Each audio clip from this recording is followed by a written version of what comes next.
Thank you. Hi, everyone. Welcome to the live virtual revisionary classes of Board of Studies ICAI. As you are aware, this is a revision class which we are doing for CA Intermediate Paper 2 Corporate and Other Laws. This revision, we will be covering the two important topics, or you can say the two important sections, that is General Clauses Act and Interpretation of Statutes.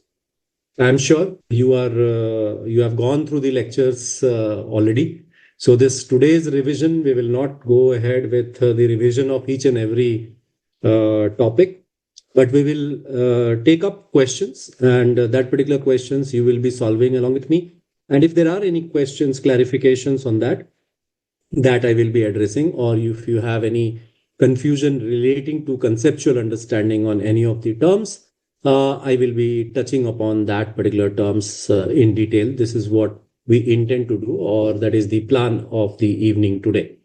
I hope you have already gone through the sessions, gone through the literature, and some questions you already have in your mind. So I will be giving you that opportunity to ask that questions whenever you want to ask. Raise your hand, and then we will be talking about that.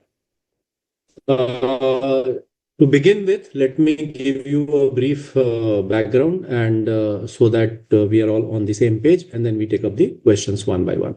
So we studied General Clauses Act and General Clauses Act in two sessions, and you are aware that General Clauses Act is there for interpreting the provisions of central legislations. General Clauses Act applies to central legislation and not to the state legislations. However, General Clauses Act can be of persuasive function for the state legislations, but if there is a General Clauses Act by the state, that will have a precedence in interpreting the state amendment rather than the central amendment. Now, if I move further and look at the General Clauses Act and its what you can say broader framework, you will find that it has got section 1, that is preliminary. And then we have general definitions in section 3 to 4A, and then general rules of construction from 5 to 13, and powers and functionaries we discussed in section 14 to 19, and provisions as to orders, rules, etc. under 20 to 24. And there was miscellaneous provisions in 25 to 30. Now, I have looked at the question paper of your previous years, and I find that most of your questions come from your preliminary to 13. That is most of your questions coming from there. In some question papers, I have seen that question has been asked from 20 and 14 to 19. This is what is the framework of asking questions. This is the broad framework of the Act, and you can see if we talk about the general rules of constructions, we are dealing with operation of enactments, and particularly the focus is on repeal. So repeal of laws is also very important. And then we are talking about the general definition clauses. And in definition, there are a couple of definitions like immovable property, or you can say punishment, or all other definitions. I have seen some questions coming from the definition part of it. And then we have this powers and functionaries and provisions as to orders, rules, and etc. So this is about General Clauses Act. And when I pick up the questions, you will come to know that what are the focus points in questions. And over and above this, if you have any questions on any of the aspects, please feel free to ask me. I will be here to clarify all your doubts. Moving to the other section, that is on interpretation of the statutes. Yeah, the objective was basically that you gain an understanding why interpretation of the statutes is there. And as you would recollect, we had discussed that interpretation of statutes is basically the job of the courts. And most of the times, the courts will be applying the various rules of interpretation in bringing out the meaning from the legal provisions. And that is the objective of interpretation of statutes. And while doing that interpretation, there are some basic rules and regulations, and we have to follow that. And in there, we talked about rules of interpretation, that is primary rules of interpretation and secondary rules of interpretation. And there are some questions which can come from primary rules and secondary rules of interpretation. And then we also discussed about the different aids or help for interpretation, and primarily internal aids and external aids. This is what we discussed in our class. So we will be taking questions around that as well. In terms of interpretation, if you look at it, the interpretation is classified into legal and doctrinal. And when I say legal, it is basically the focus, or you can say literal meaning, wherein you go to the legislator himself to find out the meaning. And usual interpretation is found by customs or case laws. When you find the meaning, that is referred to as usual interpretation, and these are legal interpretation. And the courts applies the ordinary rules of speech, that is grammatical, in case of doctrinal interpretation, and logical sequence comes when the court goes beyond the letters of the law and it tries to go beyond it. And most of the time you will see, in case of purposive interpretation, in case of mischief rule, in case of harmonious construction or beneficial construction, the courts will be doing a logical interpretation. And these terms we have discussed before. And as per Fitzgerald, we have discussed that there are two kinds of interpretation. One is literal and the another one is functional. So this is what is the broader perspective. I had also discussed with you the four basic principles of interpretation. And starting with the first principle of interpretation, it is about intention of the legislature. So if you have a strong, if you have to find out the meaning or true meaning of the legislation, you go to the intention of the legislature. Where do you get this intention? This intention you draw from the words, or you can say the literal meaning. That is what it is, and that is where the provisions of interpretation comes into picture, like literal meaning, then purposive meaning, then harmonious construction, then Hayden's rule. These are the different ways of interpreting the provisions. Second important basic principles in interpretation of a statute is that the statute must be read as a whole in the context. So we have discussed, and many a times I have told, that context is the king. So statute must be read as a whole, and that too in a context. So one word or one provision in one context may mean something else, and in another context it may mean something else. Hence, it is very important for you to know the context of it. And third rule, which is a very important rule, talks about that, and it says, if meaning is plain, effect must be given to it irrespective of the consequences. So you don't worry about the consequences. You want to give the meaning to the plain words of the legislature, and that is what is the requirement. And the last one is a statute has to be constituted to make it effective and workable. So you have to make the statute workable. You cannot just leave it like that. So it is very important, which needs to be understood by all of us. Now let us move further and talk about the objects and purpose of the General Clauses Act. So these are some of the objects and purpose of the General Clauses Act: to shorten the central acts, to provide as far as possible the uniformity of expression of certain acts, certain central acts. And if there are certain things which are common, you don't have to repeat again and again. That is one of the objectives. And this also guards against the slips and oversights of importing into every provision the definition, because if you start doing that, then you may slip some words, you may slip some comma, and that may make a major difference in the interpretation of words. So we also discussed about Constitution of India, Article 13, and a very important provision, because when you talk about law, law means many things, and it includes ordinance, bylaws, rules, regulations, notifications, customs, and usages. And laws may be immediately force, or it can come into force at a later point in time, and there may be a question coming around this particular principle as well. We also discussed about the basic understanding of a legislation, what all things are there in a legislation.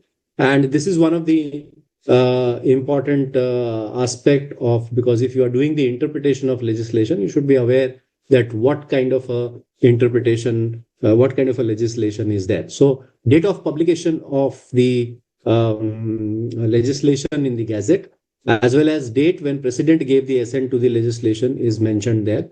And you know that the law can come into force at a later point in time. If the law says that, okay, fine, X date, the law is passed by president, but the law itself says that, okay, X plus Y days, the legislation will come into force. Then the legislation will not come into force immediately. It will come into force at the X plus Y days. Then in the legislation, you have title of the law, short title and long title. And then you have the preamble.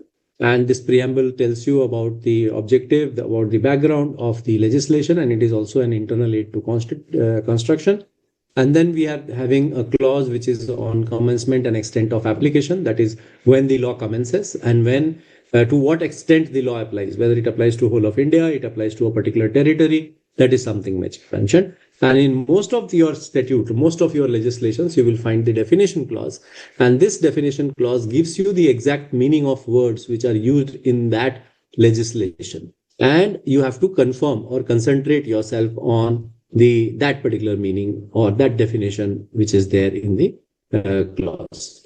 Now, there is something which is referred to as delegated legislation. So legislation is not only in the acts, but legislation also happens in case of, when the delegation is done, and administrative authorities also get certain powers to make rules, regulations, and that is nothing but delegated legislation. And delegated legislation also needs to be understood clearly when you are talking about interpretation.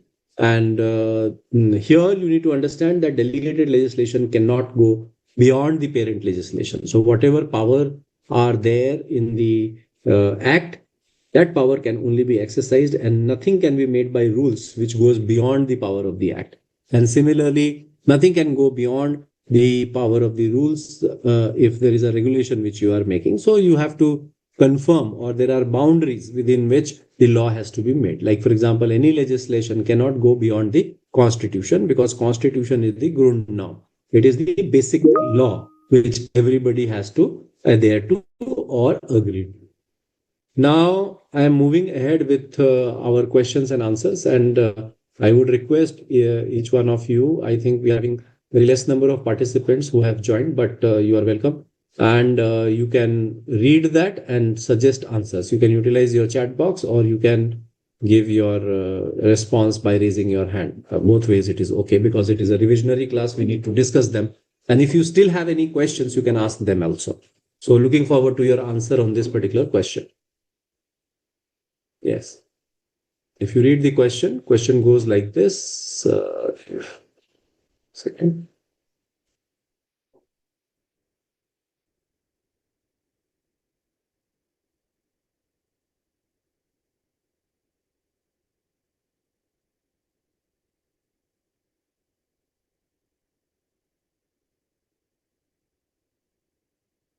So you have a question. Mr. Sohan has issued a promissory note of 1,000 to Mr. Mohan on 17th of May 2021, payable 3 months after date.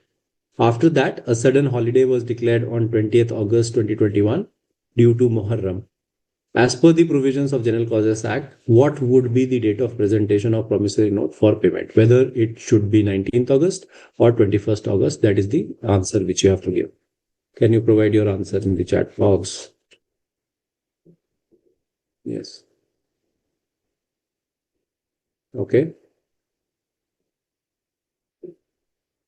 Can you tell me the reason why? If you say 21st August, why? Under what provision, if you remember?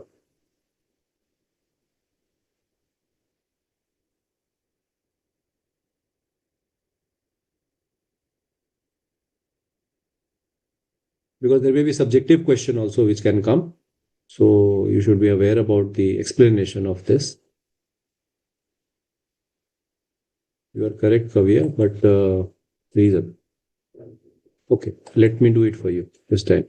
So Section 10 of the General Clauses Act provides that any legislation or regulation, any act or proceeding is directed or allowed to be done or taken by any court or office on a certain day within a prescribed period. And if the court or office is closed on that day or last day of the prescribed period, the act or proceeding shall be considered to be done in due time if it is done on the next day afterwards.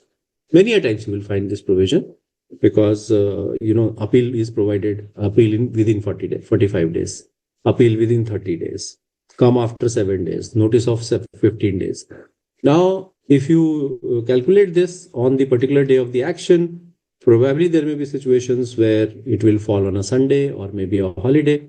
Then in that situation, the next working day is the day which has to be reckoned as per the General Clauses Act. This is the general rule which everybody needs to follow. So in this case, you can see here. So since the last day, that is the date when it was 3 days, 3 months, which ends on 17th August, was a holiday. So you cannot do it on since falls due on 20th August, which was declared to be a public holiday. So definitely the next working day comes on 21st, and hence 21st will be the day on which it will be recorded. Good. So I got only one response. I'm looking forward to other responses. Thank you, Kavya, for giving your response. Now let us look at this problem. Yes. Please read it and give your response. Yes.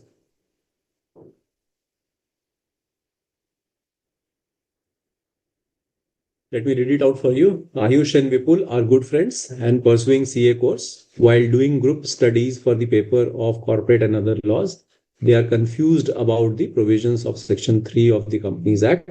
Section 3 provides a company may be formed for any lawful purpose by so and so. Both Ayush and Vipul are in difficulty about the meaning of the word may, whether it should be taken as mandatory or directory. So please give your answer.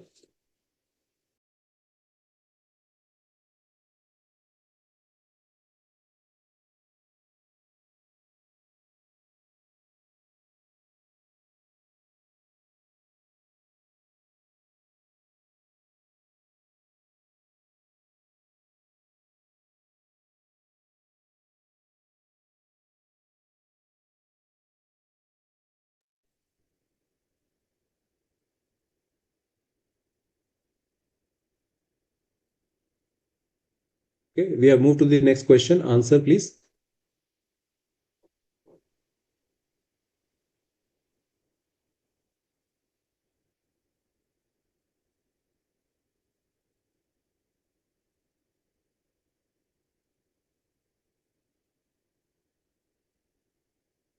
Okay.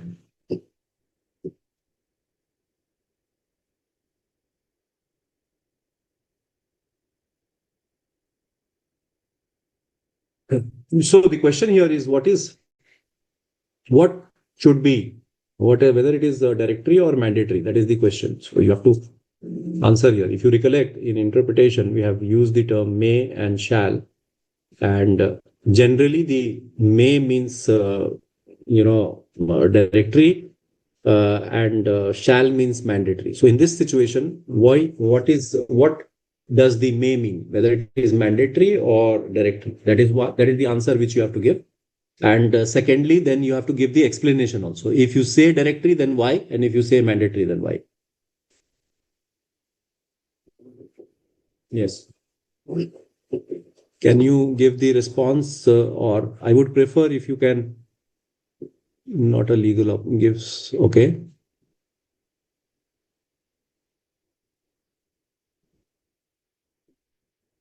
Okay, Nagaraj, but I think in this it is a mandatory requirement because it says a company may be formed.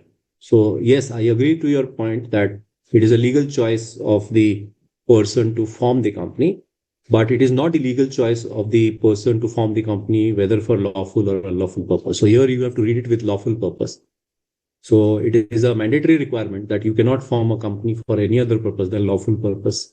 So it is a mandatory, provision, and that is what has been written here, right? So if you see here, this is the response in any given case.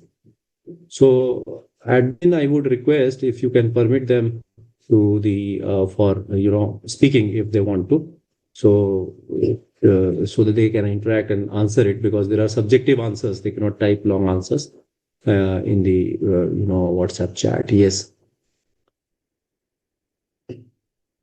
So you saw the response, right? Here you need to read this particular may along with the lawful purpose. So if you read it, then you come to know that this may is actually a shall. Okay. Now let us take you further to another question. Read this particular question and respond. Let us see.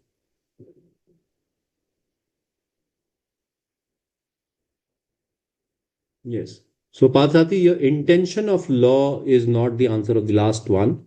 As I told you before, the intention is basically how do you read may and shall. So this is the two words, right? So may in normal circumstances would be directory and shall in normal circumstances will be mandatory. But in this situation, you have to read may. If you read the may along with unlawful purpose or lawful purpose, then it is shall because it is mandatory requirement. It cannot be a discretionary requirement. So anybody who forms a company has to be with a lawful purpose. That is the logic behind. Okay, read this one and let us hear your answer.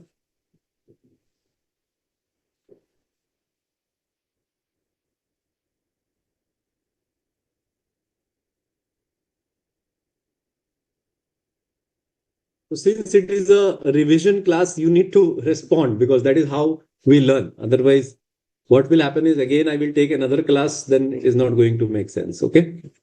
Yeah. So all of you should respond. I'm getting only one or two or three responses. Yeah. Yes. Nidhi, Kavya, Shomesh, Sid, Partharthi, Nagraj, all of you. Yeah. Okay.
Yes, Nidhi, go ahead. If you want to speak, you can unmute yourself and speak. Yeah.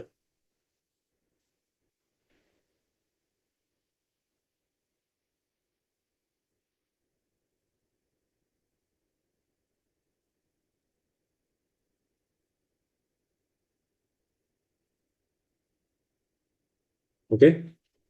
That's a good response, Nagraj. Yeah. So what is the question? Let us look at the question. Question says section 218 of Income Tax Act provides that a company is said to be the company in which public. So basically it is referring to section 25 of the Companies Act. Now Companies Act 2013 changed. So now irrespective of the fact that the law does not refer to section of the Companies Act 1950, it refers to 1956 Act, but still you will be referring to 2013 law, right? This comes from section 8 of the General Clauses Act. So you need to remember which section of the General Clauses Act it is referring to. Okay. You can't unmute. Okay, let me see if I can unmute yourself, Nidhi. Okay, try to see if you are able to unmute. Hello, good evening, sir. Go ahead. Sir मुझे ये जानना है कि कोई भी question read करने के बाद मतलब अंडरस्टैंड नहीं कर पाते कि कैसे हम उसका आंसर गेट करेंगे, तो कुछ हिंट दे दीजिए उसके लिए। नहीं, तो आपका जो क्वेश्चन है वो हिंदी में आने वाला है या इंग्लिश में आने वाला है? सर आने वाला इंग्लिश में ही है, बट हम उसको अंडरस्टैंड मतलब पढ़ने को पढ़ लेते हैं, समझ भी जाते हैं, बट उसको एक्सप्लेन नहीं कर पाते हैं। नहीं तो जो लॉन्गर क्वेश्चन है उसमें तो आपको एक्सप्लेन करना पड़ेगा और अंग्रेजी में ही करना पड़ेगा। और इसमें जो है ये क्योंकि इंग्लिश में क्वेश्चन होगा तो आपको समझ के आंसर करना होगा। अब जैसे इस केस में है, अगर आप पढ़ेंगे तो आपको समझ में आएगा। जनरल क्लॉजेस एक्ट का अगर सेक्शन 8 आप पढ़ते हैं तो आपको ये पता चलेगा कि वो ये कहना चाह रहा है कि कोई भी कानून अगर किसी एक कानून में रेफर हुआ है और बाद में वो कानून अमेंड होता है, तो जो अमेंडेड कानून है उसकी रेफरेंस ऑटोमेटिकली ली जाएगी। जैसे इस केस में अगर सेक्शन 218 ए इनकम टैक्स एक्ट का कंपनीज एक्ट 1956 का सेक्शन 25 रेफर करता है। अब 2013 में जी। कंपनीज लॉ अमेंड हो गई तो कंपनीज एक्ट 2013 आ गई, जो कि सेक्शन 8 को रेफर करता है। सेक्शन 25 बेसिकली वो रिप्लेस हुआ है। अब इनकम टैक्स एक्ट 1961 में तो चेंज नहीं हुआ, लेकिन कानून तो चेंज हो गया। तो ये 1956 का लॉ ना रेफर करते हुए 2013 का लॉ रेफर करेगा। तो इस तरह से आपको पढ़ना होगा खुद से आपकी लैंग्वेज में, उसको हिंदी में करके, and then you have to read. That is the only option, because language constraint नहीं है, समझना कंस्ट्रेंट है। तो अगर आप समझ सकते हैं उस चीज को तो फिर लिख भी सकते हैं। यस सर, वही मतलब थोड़ी सी इशू हो रही थी तो मैंने सोचा कि एक बार आपसे पूछ लूं कि कैसे हम उसे ये अच्छा अंडरस्टैंड कि आपने करें। पूछ लिया और मैंने आपको आंसर बताया है कि कैसे आप करेंगे उसे। तो आप जो भी अंग्रेजी में जो चीज पढ़ती हैं उसे हिंदी में करके फिर आप पढ़िए, तो उसको समझ जाएंगी, तो फिर लिखने में भी आसानी होगी। जी okay, thank you so much sir. Okay जी, right, yes, can, okay, so let us move ahead and talk to then we will talk about the next question. Please have a look at the next question. Yes, and let us have your answers on the chat box. Yes.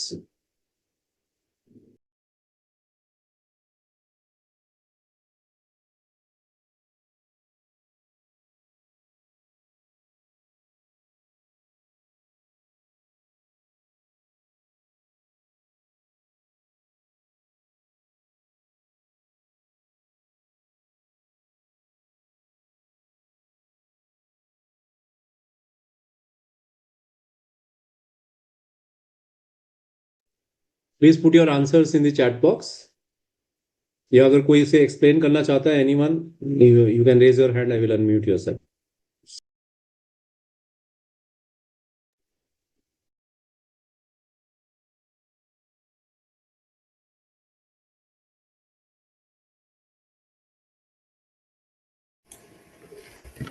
Sir, my voice audible, sir?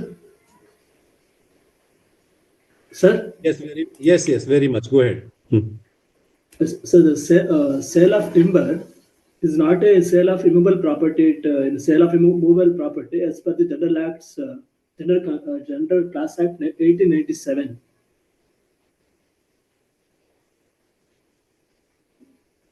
Okay, very well said. But what is the provision? General Clauses Act, which provision you are referring to? Section 326, sir. Under General Class Act General Clauses Act. 1897. Okay, wonderful. Okay, now Immovable property includes land and benefits arising out of land and things right. attached to the earth. So why not timber is a benefit arising out of the land? So trees attached to the earth, sir, is a immovable property. Timber is cutting trees is a movable property. Okay. There is no That's longer attached to the earth, hence it become a movable. huh. Very well said. Nagaraj. Thank you for that particular input. Nidhi, would you like to explain and understand this, because it is a simpler one? Let me hear from you and try to, if you are able to do it. आप इसे अगर हिंदी में कर पाए तो please let us C.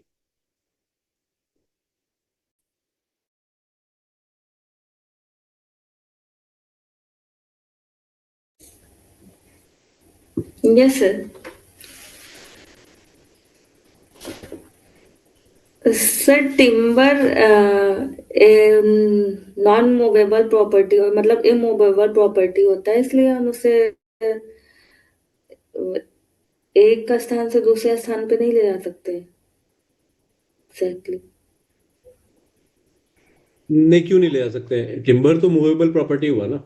Standing trees is not immovable, but timber, once you cut it, then that is timber. Yes, sir.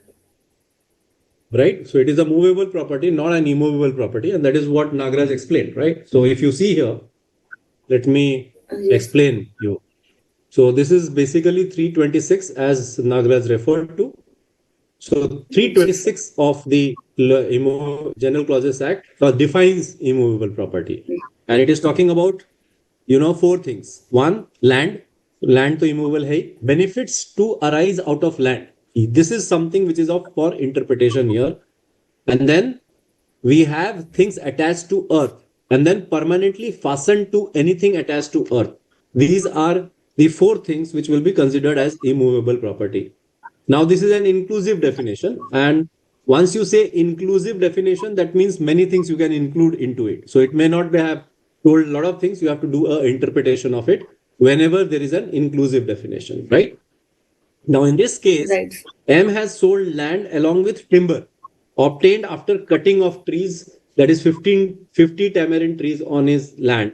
So, according to the above definition, land is immovable property. However, timber is not an immovable property.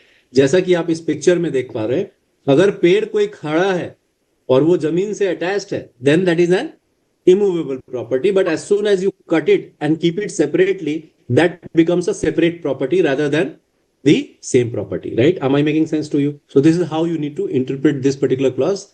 In most of your questions, I have seen that there are one or the questions around this particular clause on immovable property. Okay, so prepare this well. Yes, Nagraj, you have raised your hand. You want to say something? Go ahead. Give me a second. I will enable you. Yes. So what I answered, sir, is enough, sir, or fully explained?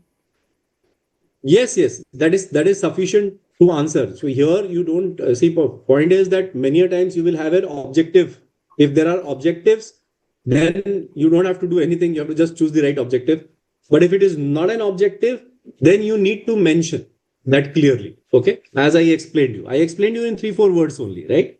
So you begin with the definition of immovable property and say that yes, immovable property means these four things.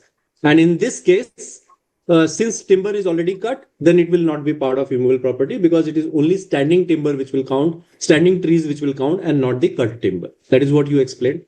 I think that is sufficient. Okay, sir. Okay, right. Let us move ahead and talk about another our next question.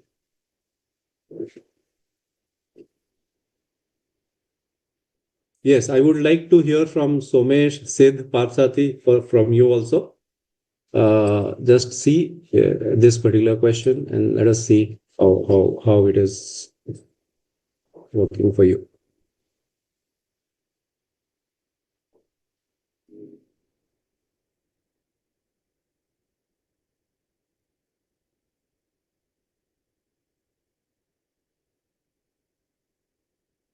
So this is a problem wherein we're talking about Nilu Chandra, who was the director of Laddu Sweets Private Limited, and she was dealing with this raw material supplier, and she agreed to get some secret commission from supplier to making the deal. Afterwards, on finding the facts, the company has filed a suit against Ms. Nilu Chandra. She contended that Section 166 of the Companies Act, which I think relates with related party transaction, a director or company shall not achieve or attempt to achieve any undue gain or advantage either to himself or his relatives, partners, etc. She contended that Section 166 is applicable to male directors only. She, being female, will not be liable. This is what she is trying to tell. So the provision says director is a company is not here somewhere. Himself is used, right? Himself and his. So she is claiming that no, I am not himself. I am herself. So what is your interpretation to this? Yeah.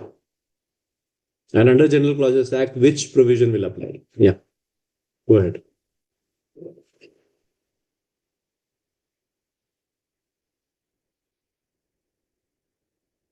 Okay, Padati, good. Section 13 talks about gender. Nidhi, good. Section 13 talks about gender.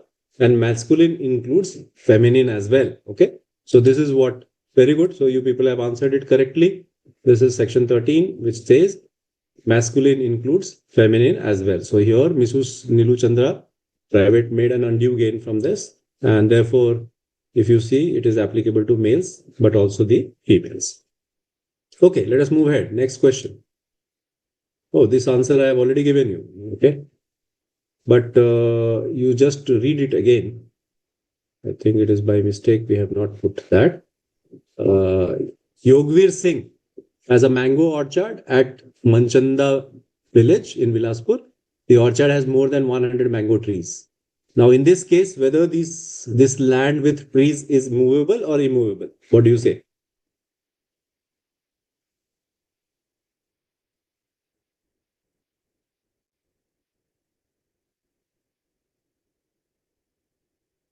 Yes, it is immovable. Why? Because the trees are attached to the land.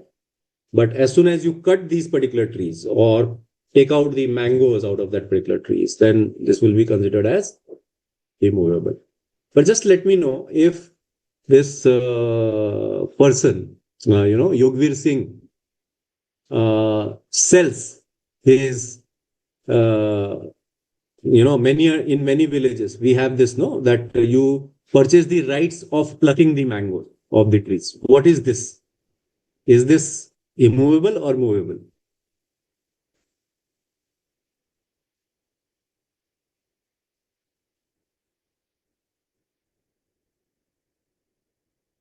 So if the question comes, rights of plucking the mangoes or taking the mangoes, because at many places you put your, yeah, I'm saying that if mango tree is there, you say that for this particular season, the right to take away all the mangoes from the trees is given to you. So Yogvir Singh says, okay, fine, this rights of taking mangoes from the trees is given to you for this season. What would it be? It is immovable or movable?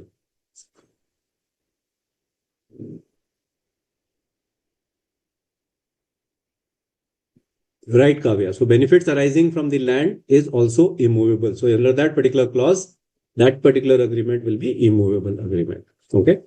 But say, for example, Yogvir plucks all those particular mangoes and then sells the mangoes separately. Then that is movable property, right? Why? Because that mango is separated. The rights to that mango tree are not given. So this is what is the basic understanding of movable and immovable property. I hope you got this particular point. Now, let me take you to another question. Okay. Read this.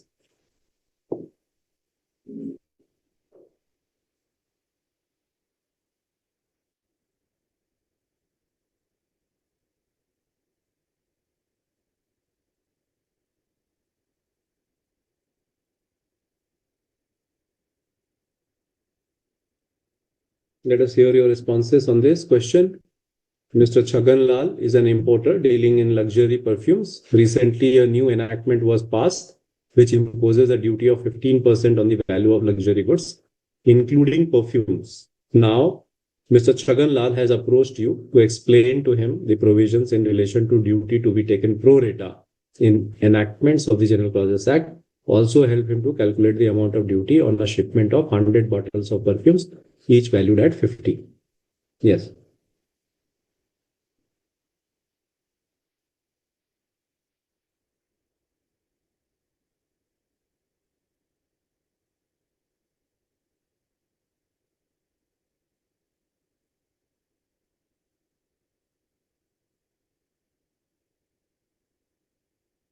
Yeah.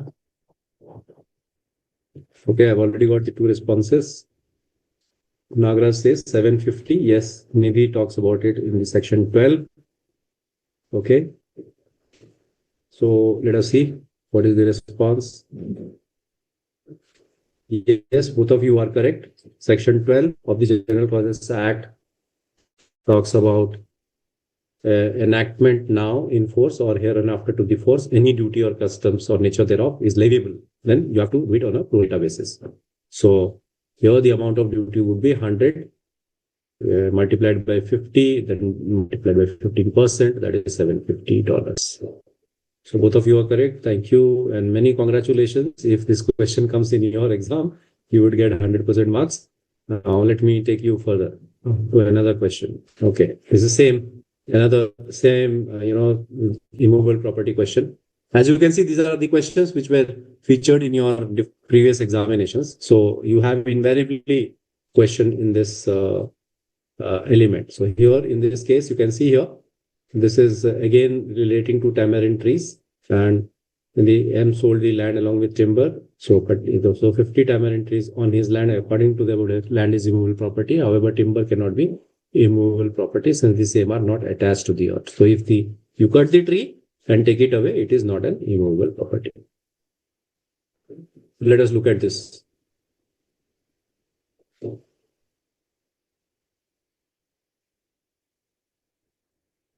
Parliament recently passed Environmental Protection Act to strengthen the regulations on industrial waste disposal.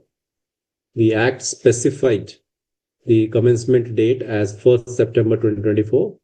The President gave assent to the Act on 15th July 2024. And, Green Earth Limited, an industrial company, is uncertain about when the provisions of the Environmental Protection Amendment Act will start to apply. The company's legal team has raised questions on whether they need to immediately comply with the new regulations or if they have a grace period until the commencement date.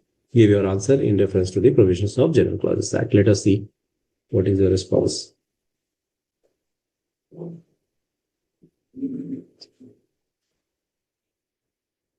Not required to comply. I'm not getting it. Nagraj.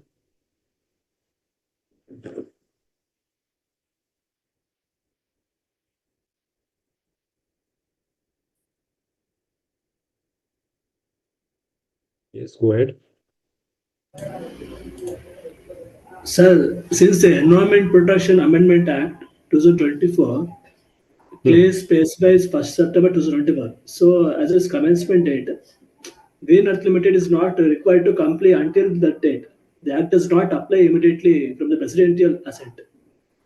Okay, so it applies to the date when the Act is mentioned, right? That is 1st September. Yes, sir. Commencement date 1st September 2024, presidential assent 15 July 2024. Right. So in this particular case, as per Section 5 of the General Clauses Act, 1st September is your answer, right? So because it is specifically mentions 1st September, so from 1st September, the law will apply. So the law can be in different phases, right? So the law can come into force when president gives the assent, or law can also come into force at a future date. So in this case, the law itself mentions at a future date, and hence it will be 1st September. Okay, not after assent it has come to the act. I hope this makes it clear. So presidential assent is for the law, but for enforcement, it can be at a later date, right? In this particular case, the enforcement date at a later date is 1st September 2025. I hope this is clear to you. Now let us move ahead to the next one.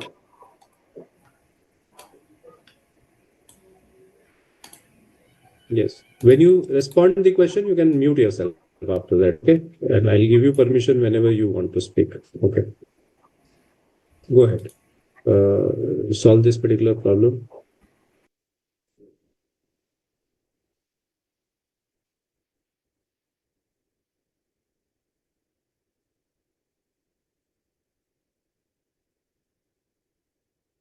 Mr. N is caught stealing a bicycle, an offense punishable under the Indian Penal Code. According to Section 379 of the IPC, the punishment for theft was charged against him. Elaborate how the term imprisonment levied under General Clauses Act can be applied in line with the relevant law specific in the IPC. Specified in the IPC.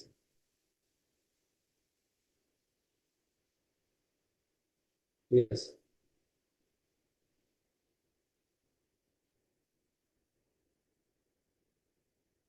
Yeah, go ahead.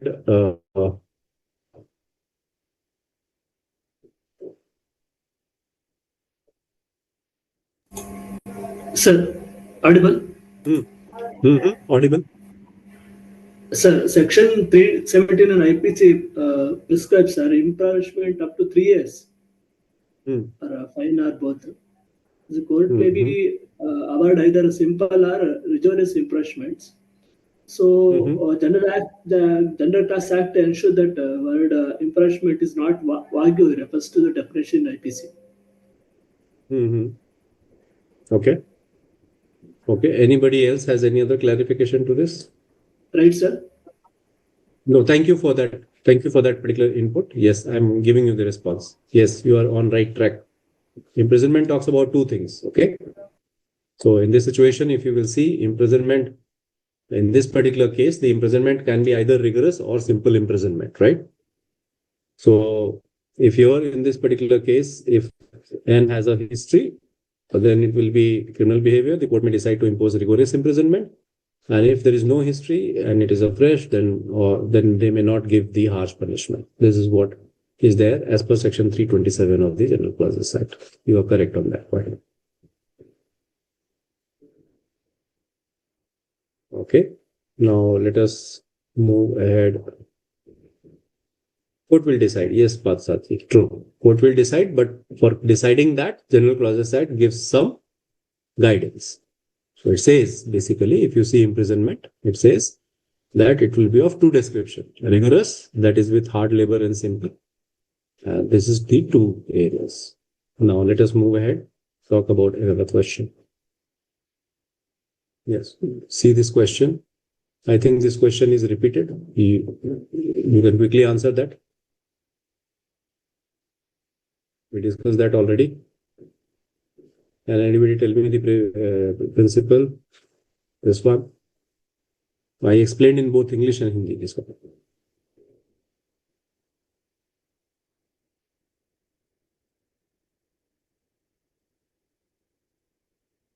Which provision of General Clauses Act? Section 8. No. Yeah.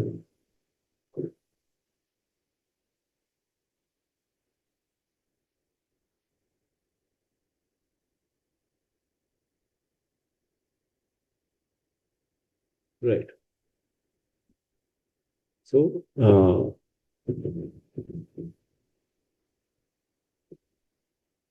good. Now let us move ahead. This is another question. Read that and tell me which is the answer and why.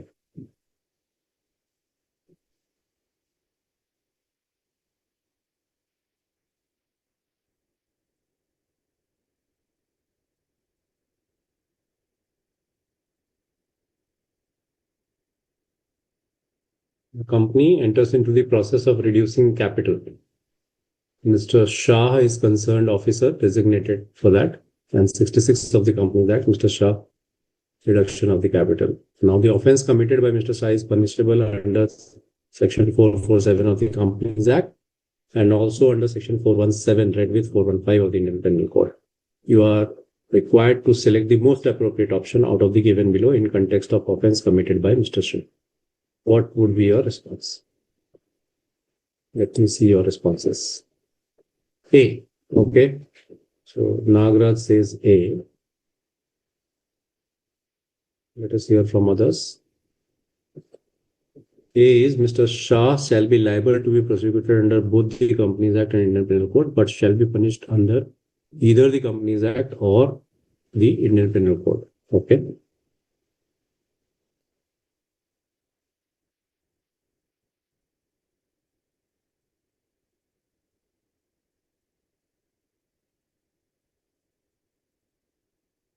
Okay. But when you do a prosecution in both the law, how you can impose punishment only in one?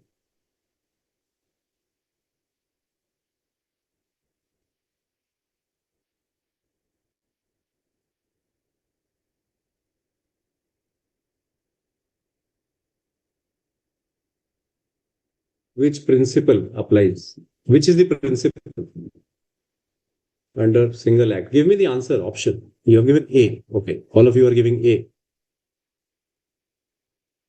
Okay. Sid also says A. Fine.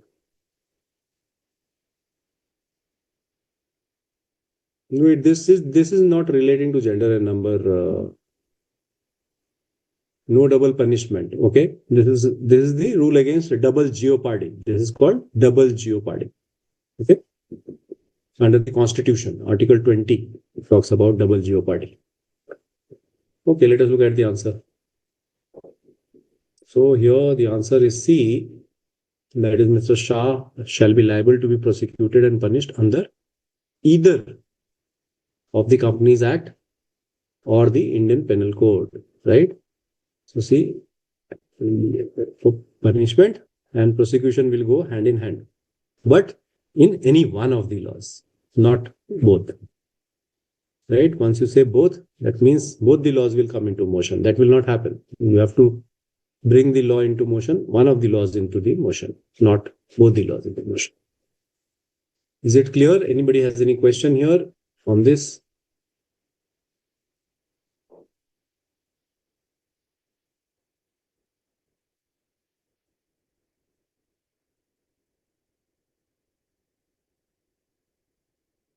Yes, Nagaraj, go ahead. You have a question? Sir. Sir, cannot be punished with for the same offense, sir. Why option C is correct? The option C is correct because you can punish or prosecute under only one of the laws, no? Not under both the laws together. That is why. So the fact that prosecution under the both laws is allowed, even punishment is limited Prosecution to under what do you do with the prosecution when you do prosecution in both the laws? That you have to decide at the beginning, whether you proceed under Indian Penal Code or you proceed under company law. That you have to decide at the beginning. You cannot proceed under both the laws and then decide at a later point in time that what is going to happen. So my side, sir, can be prosecuted under both the Companies Act and IPC. So cannot be punished with for the same offense. Yes. So what you will do with the prosecution then? So not that most accurate interpretation, sir, but legally. Legally, yes. So Mr. Shah shall be liable to be prosecuted and punished under either of the company law, Companies Act or the Indian Penal Code. That you have to decide at the beginning only, when you are preparing a chart sheet, whenever you are working on that prosecution, then you will find out whether you have to proceed under company law or you have to proceed under the Indian Penal Code. Because you cannot punish the person for the same offense, right? Twice. Sir, constitution and offense under two or more laws, but the person may be prosecuted under the both, but punished under only one. Okay, that is what is your point. So Mr. Shah cannot be prosecuted under both the Companies Act and IPC. They cannot be punished twice of the same offense. So what you will do with the prosecution then? That is what is my question. If you want to prosecute them for two laws and you can punish only in one law, why do you prosecute them for two? Section 26 General Acts Act 1897. What does it say? If an act constitutes an offense under the two or more laws, the person may be prosecuted under both, but punished under only one. Is it so saying Mr. Shah can be prosecuted under the both the Companies Act and IPC. So cannot be punished twice of the same offense. Okay, let me see the section. Okay, I'll get back to you by looking at the section. So we park this. We will debate on this again.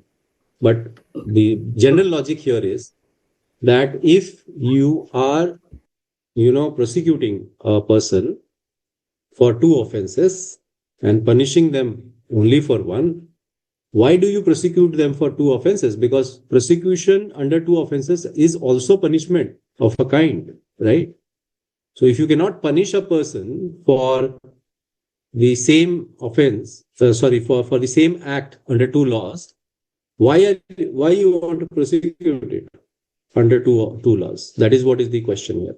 Okay, so we will talk about this by looking at the provision. Let me get that particular slide on 26 and talk to you.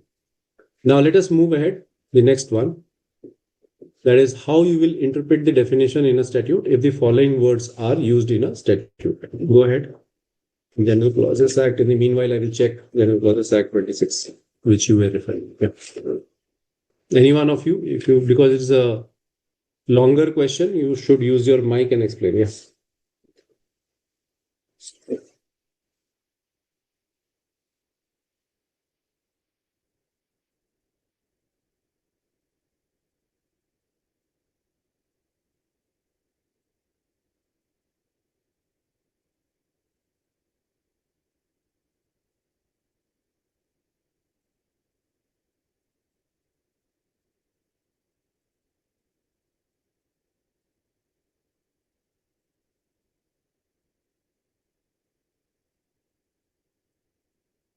Go ahead, you can raise your hand and speak on means and includes with an example.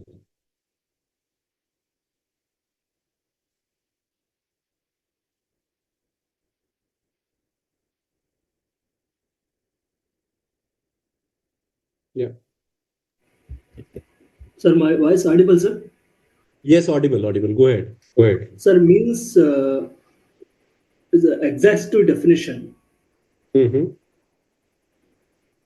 What started to use the word means restricts Mm. Yes. the only the definition of only what is stated. Yes. You cannot extend or expand the meaning. Very good. And what about The include? example, so one more example, sir. Yes. So income means followed by a detailed list. Hmm. The list is Yes. exhaustive. Yes. So you cannot increase that particular list if it says means. So say for example, it is talking about 4 items, then you have only those 4 items, not more than that under means, right? Yes, sir. Yes. Yeah. The inclusive definition. Yes. Okay. What does it So mean? it's not Example? exhaustive. Yes, it is not it is not exhaustive. It is inclusive. It So includes it is the expansive definitions. it is a expansive definition. Very good. Yes. Expansive definition. Hmm. Example? It's an example. Officer includes any director, manager, Hmm. key manager, personal. Okay. Fine. I think you are on right track. So you can see here, this is what generally it means. So definition wherein you are having a word or expression restricting the ordinary meaning or maybe extensive of the same. So whenever you have mean such and such, the definition is restrictive and exhaustive. But when you are having include, then this is extensive. And word defined is not restricted to the meaning assigned to it, but has extensive meaning, which also includes the meaning assigned to it, right? So this is a example. These are the two examples. So director means director appointed to the board of a company. So this is a very limited definition. You cannot have anybody else as a director. Whereas whole-time director, if you see the definition says includes, and this is suggestive, right? Good, Nagaraj. Thank you for that particular input. Now let us see. We have got, yes, Pathati, you are also correct.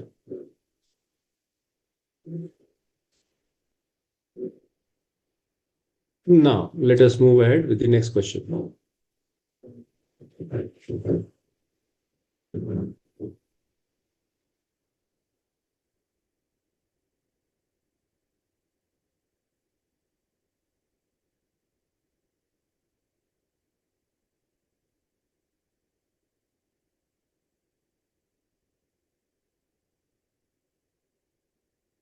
Okay. So Nagaraj, I am reading the section 26 of your provision, which you were referring to. It says provision as to offense punishable under 2 or more enactments. Okay. Where this will come under here also. So it says where an act or omission constitutes an offense under 2 or more enactments, then the offender shall be liable to be prosecuted and punished under either or any of those enactments. Right? So this is very clearly written. But shall not be liable to be punished twice for the same offense. So it is talking about two things. One, it is talking about prosecution, and then it is talking about punishment also. Right? So it is either or. I hope this is clear to me. Okay. Referring to section 26 of the General Clauses Act. Yes. Okay, Nidhi, you say answer is B. Okay. What about others? What do you think? What is the answer?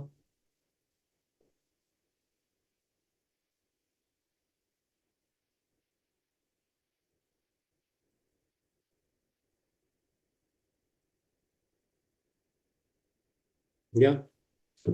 What is the answer? Any explanation anyone would like to give of this? Yes, Nidhi, would you like to try this answer? Why are you saying B? Double jeopardy protection does not apply. Okay.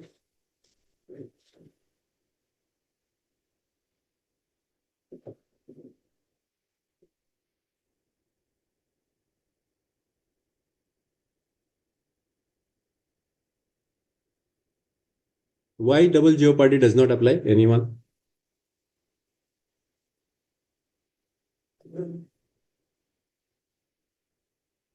Yes. Sir, two distinct offenses, sir. Ah, One for hazardous waste disposal, one for water pollution. yeah. So there are two different offenses and hence that will not apply. Very good. Good. Now let us move ahead and talk about another question. Yes, read this. This is on the non-obstante clause, that is notwithstanding anything. So it is starting with that. Yes.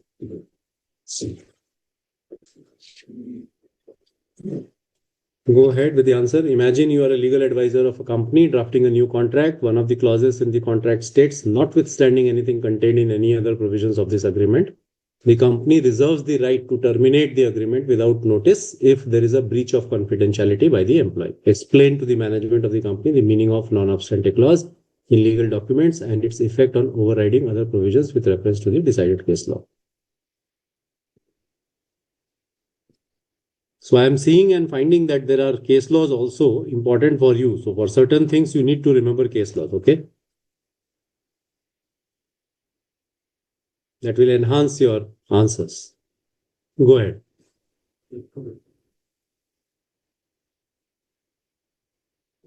Any input or answer which you want to give?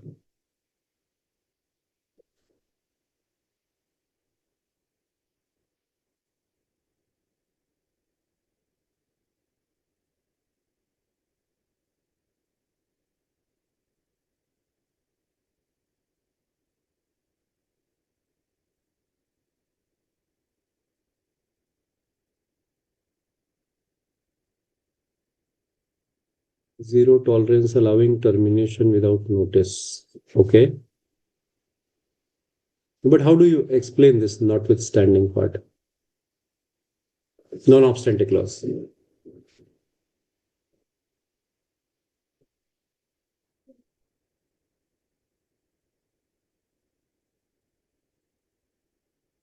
So it is saying breach of confidentiality will be very seriously viewed. So irrespective of whatever has been said in the provision of the agreement, if there is a breach of confidentiality, then there will be a termination of the agreement. So termination of the breach of confidentiality overpowers everything under the agreement. This is what is generally the meaning of that.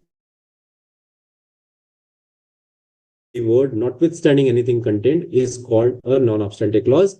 Unlike the subject to clause, the notwithstanding clause has the effect of making the provision prevail over others. This is what I said. When this term is used, then the clause will prevail over other provisions mentioned therein. In conclusion, a non-obstante clause plays a crucial role in legal drafting by ensuring that the specified provision prevails over conflicting provision, thereby enhancing legal certainty and consistency in judicial interpretation. We discussed there are four kinds of non-obstante clause. One, which overrides the section or subsection. The other, which overrides the entire enactment. The third one, which prevails over other enactment. And the fourth one, which prevails over all laws, right? So these were the four categories or four grades of non-obstante clause with reference to statutes. Previous example which you saw is with reference to a document. So these four types will not apply to it. but the first type will apply to this, because here you can read this subsection in statute as the the clause. However, there may be many agreements which you have entered into two companies. In that situation, you may have the fourth non-obstante clause. So you can say, notwithstanding anything contained in any other document for the time being in force or for the time being entered between the parties, this agreement will prevail over that. So then what are you doing? You are trying to overpower or override all the previous documents which you have entered by this non-obstante clause. I hope this makes clear to your mind. Okay. Anybody has a question on this non-obstante clause? Because this is a bit confusing one. Yeah. Any questions? I think I've tried to explain you in a simpler way. Okay, let me move ahead and talk about another one. What do you understand by this? We are moving on now to the interpretation, some interpretation questions. And then I will take some model questions, model papers of previous years, and we will discuss that. Okay. What do you understand by this? And if you can explain with an example. Yes, this time I want someone else to speak. If someone can speak, go ahead. Somesh, Kavya, Nidhi, any one of you.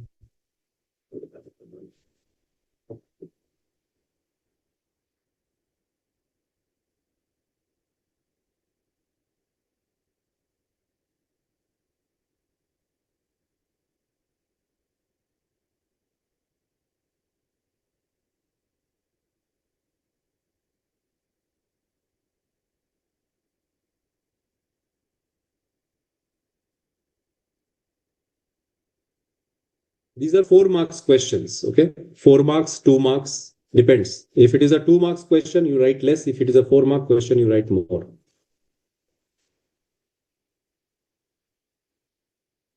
Subjective questions.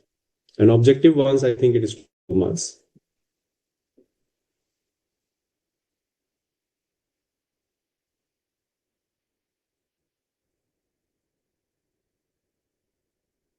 Harmonious construction. Okay. So it is not harmonious construction. There is a specific rule which applies to this situation, which is that rule. And that is written in the, maxim itself. What is the principle? Yes, very good, Patsati. It is specific rule override the general rule, right? So this is what exactly general things do not derogate from special thing. Okay. So I think this is a better way to express is just specific rule override the general rule, right? This is a better way to write it. So if you see, if one has to, but what is the example? Give an example. Any one of you can give an example.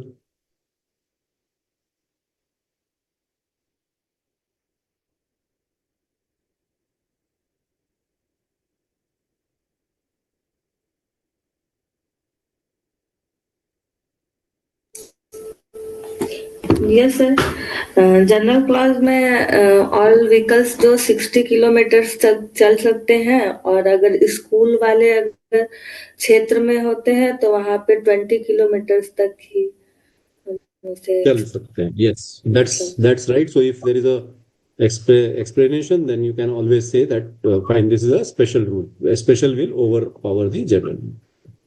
Okay, that's a good example. Thank you. Okay. Now let us look at this. This is what is the regulation. The principle generalia specialia which non derogate means that when a general law and a specific law address the same subject matter, the specific law prevails. This ensures that specialized laws designed for particular situations are not overridden by broader or more general provisions. So this is another example. All contracts must be in writing to be legally enforceable. This is a general law. Now, if a special law says that oral contract for the sale of goods under 5,000 is legally valid, then this will be legally valid. Okay. So here the general rule states that all contract must be in writing. However, the specified rule creates an exception to the oral contracts involving goods under 5,000. And according to the principle of general so and so, the specific rule will be prevailing in this situation. The principle helps maintain legal clarity by ensuring that specialized provisions are applied without being overridden by more general laws. This is the beneficial construction question. So this I have not put you at spot. So it says, what is meant by beneficial construction in statutory interpretation, and under what circumstances the rule of beneficial construction is generally applied. So beneficial constructions are generally applied in social legislations, right? For situations where you want to benefit a particular community or a particular class of people. So beneficial construction will be applied to a statute which brings into effect provisions of improving the conditions of certain classes of people. Like, for example, provisions relating to the reserved class, provision relating to the Maternity Benefit Act or labor laws. These are all beneficial provisions. So that has to be interpreted in favor of the people. Okay. Thus, if the language of the statute is clear and unambiguous, the courts must follow the plain meaning and cannot stress the language beyond its natural meaning. This you need to understand, that just because the provisions are beneficial, you cannot give everything to the person concerned. If there is a confusion and you have to decide which way to go for beneficial interpretation, you can give the benefit. I hope this is a clear part to it. It is not purposive construction, Nagaraj. Purposive construction is to find out the true meaning, or you can say to help complete the interpretation of that particular situation. But when you say beneficial interpretation is a situation where courts will always be looking from a welfare angle. Or like, say, for example, whenever a student approaches the court, so student always look at the student's problem as a beneficial angle, right? So you have to see it from that angle, right? I hope this makes thing clear to you. Let us move ahead. Next one. Read this and let us try to find out your answer. Oh, I think this is a repetition. You people have already answered this particular question, so we'll move ahead. This is the same question, Gauri Shankar Gaur versus State of UP. Should remember this particular case, which basically says if later act merely makes a reference to a former act or existing law, Section 8 of the General Clauses Act. Associate. Okay, this I want your answer. And there is a maxim associated with it. If you can name the maxim, I will be happy. Yes. And an example also I want from you on this.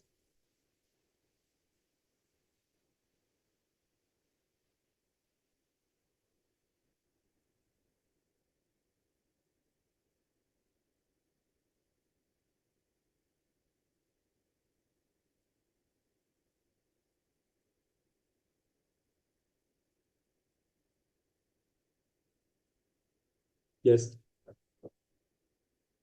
You can open your mic, because since this is an explanation question, you can speak also, no problem. If you are comfortable typing in chat box, I'm okay. Yeah. Associate words.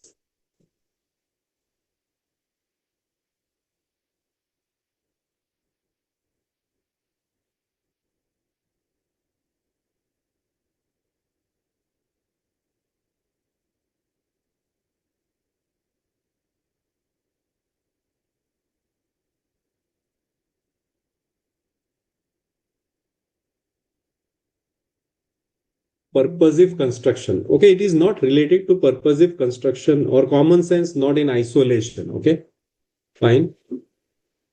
But can you give an example, Nagaraj, on this?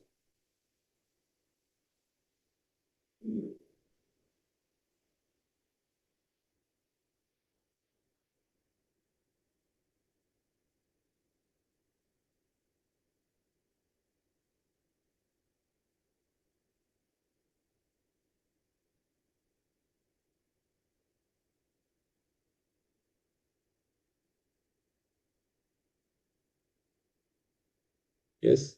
Anyone else would like to speak on this? No person bring any gun. No, it is not the meaning. This is something which it is talking about. Remember, focus on associate words.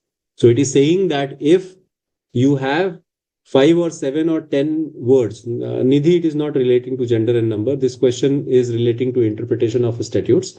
and it is talking about a specific maxim, and this maxim is called nociter a socii. Okay, so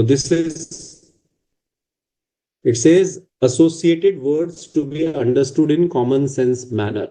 So when two words or expression are coupled together, one of which generally excludes the other, obviously the more general term is used in a meaning excluding the specific one.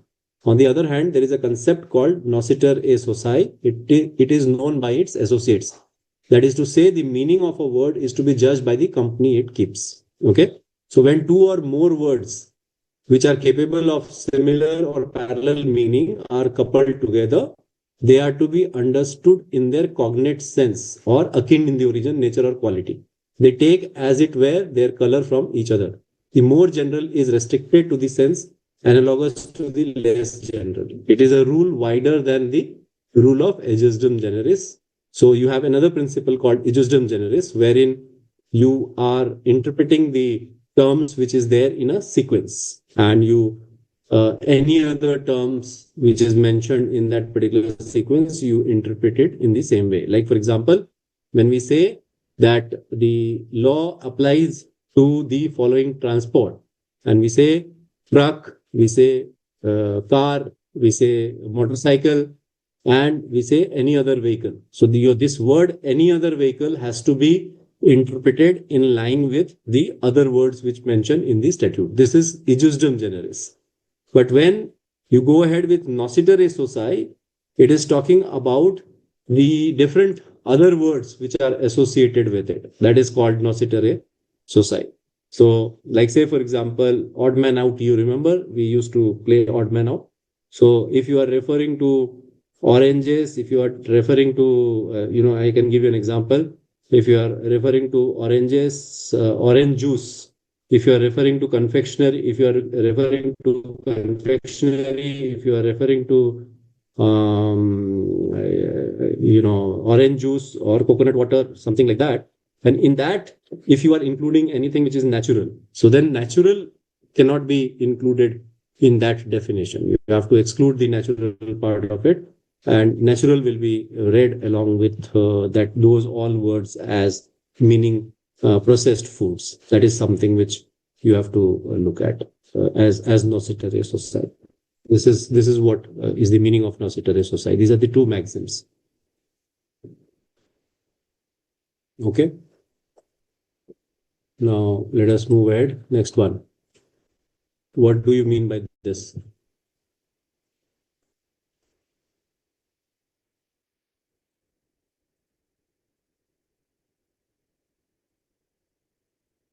What does the principle of reading the statute as a whole imply in the interpretation of statutes? Explain with an example.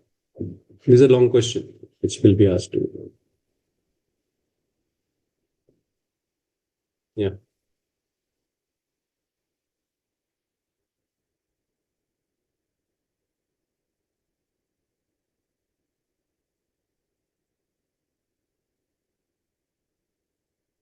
So this is one of the principles of interpretation of the statutes. And when I say it is the elementary principle of construction. So statute cannot be read in parts. It has to be read together.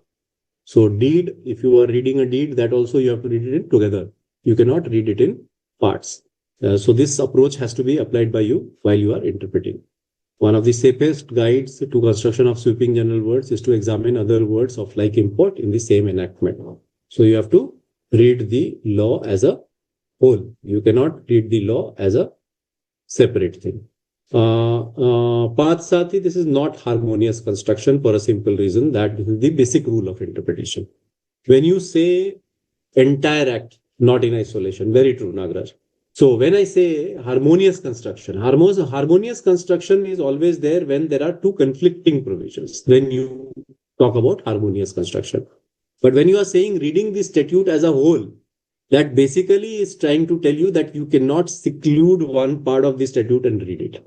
You have to read the complete law together. I hope this is making it clear. Now, let us move ahead. And this is an example, right? So it is saying if one section of an act requires notice should be given, then a verbal notice would generally be sufficient. But if another section provides that notice should be served on the person or left with him or in a particular manner or place, then it would obviously indicate that a written notice was intended. Okay, this is how you read the whole statute. Okay, next. This we have discussed already many times. Now, if you have to have a longer question, how do you answer it? Go ahead.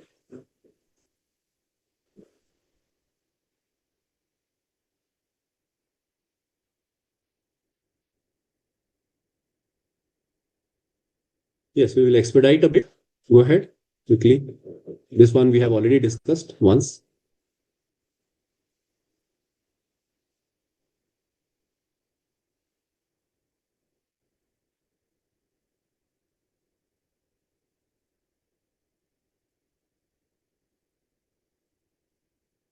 So this is basically trying to tell you section 26 of the General Clauses Act, okay? Where omission constitutes an offense, two or more enactments, then the offender shall be liable to be prosecuted and punished under either or any of those enactments, but shall not be punished twice for the same offense. This is what is section 26. Article 20, subclause 2 of the Constitution of India says that no person shall be prosecuted and punished for the same offense more than twice. This is more than once. This is basically the double jeopardy principle. So provision under section 26 with article so and so Constitution of India apply only when two offenses from the subject of prosecution is the same. We saw the environmental law example. Their subject was different and hence ingredients were different and hence those two offenses could be prosecuted. But if the same offense, then in that situation you cannot prosecute or punish. Right? This one is an important question. Many a times this question comes. Any one of you would like to interpret this?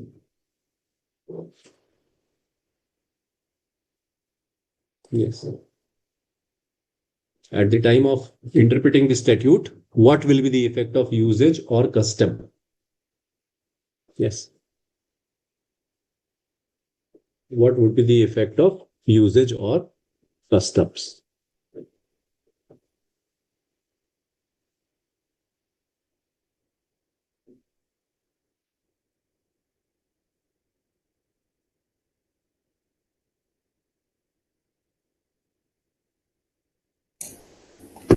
Hello.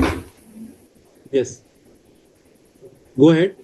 Yes, sir. The effect of users and custom can provide context and help determine the original intent behind the legislation. Okay, good.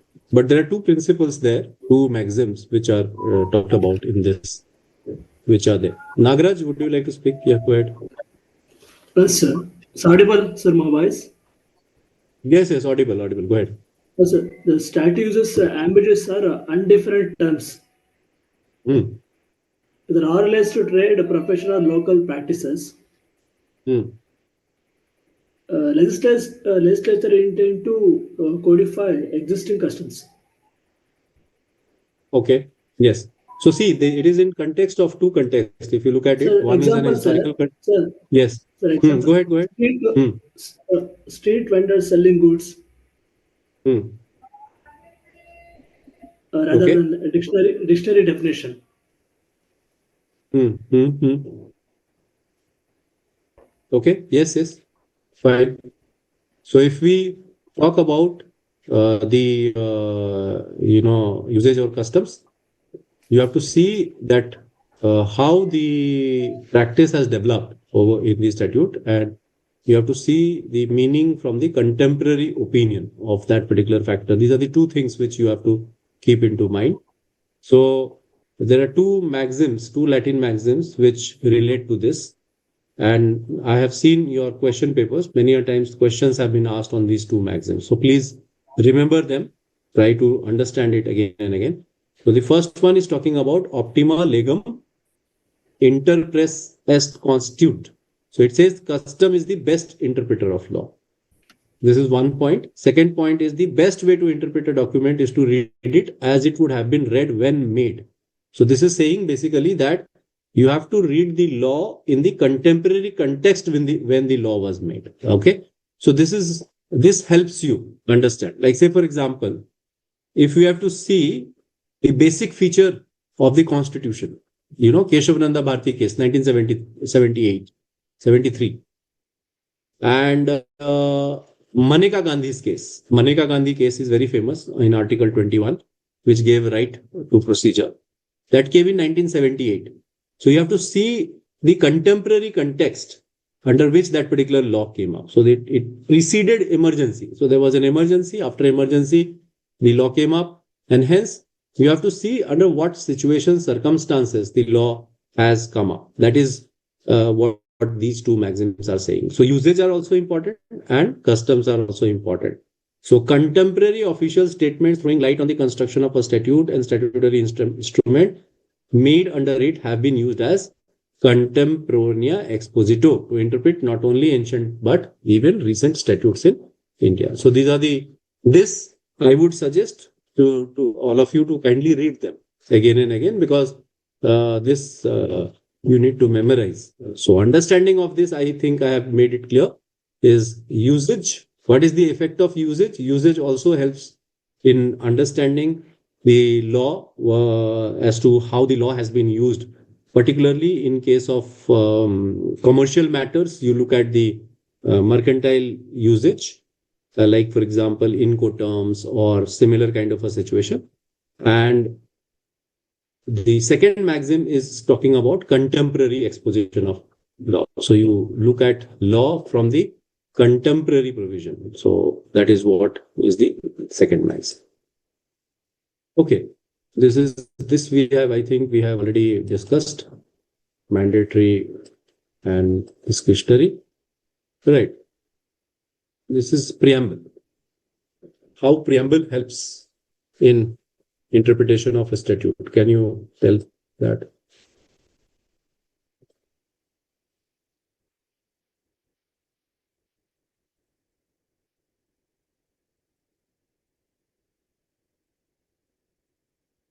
Yes.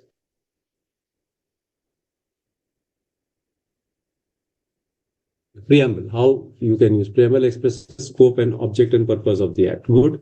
Yes, it expresses that. What is its relevance? Okay, I'm asking you a question. Can preamble change the meaning of the section? Like if there is a conflict between section and preamble, where you will go to find out the meaning, which will prevail?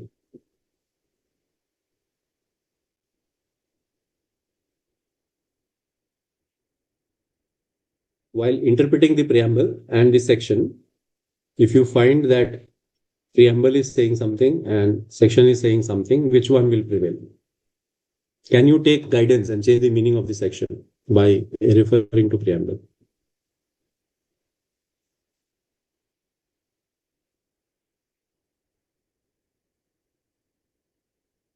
Yes. Cannot override. Okay, very good. And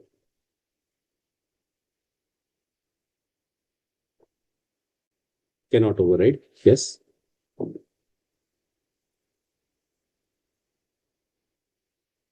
So you see, preamble can be utilized, but it cannot control the precise meaning of the legislation.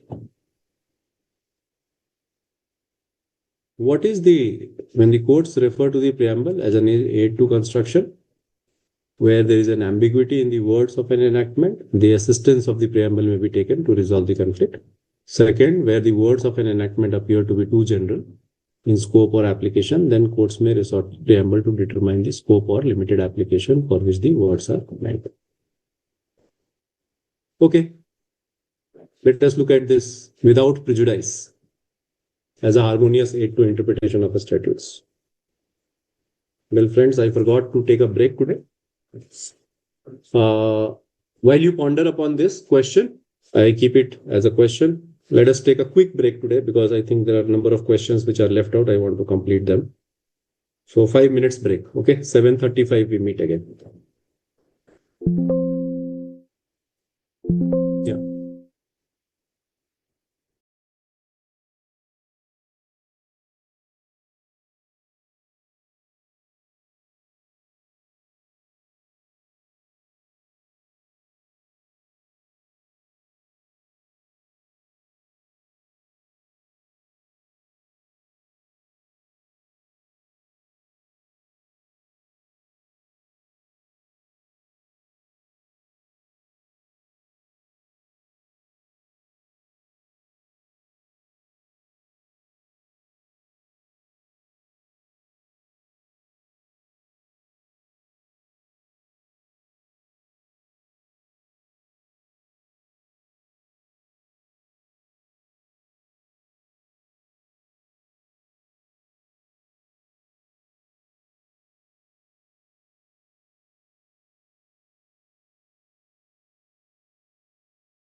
thought over this particular question?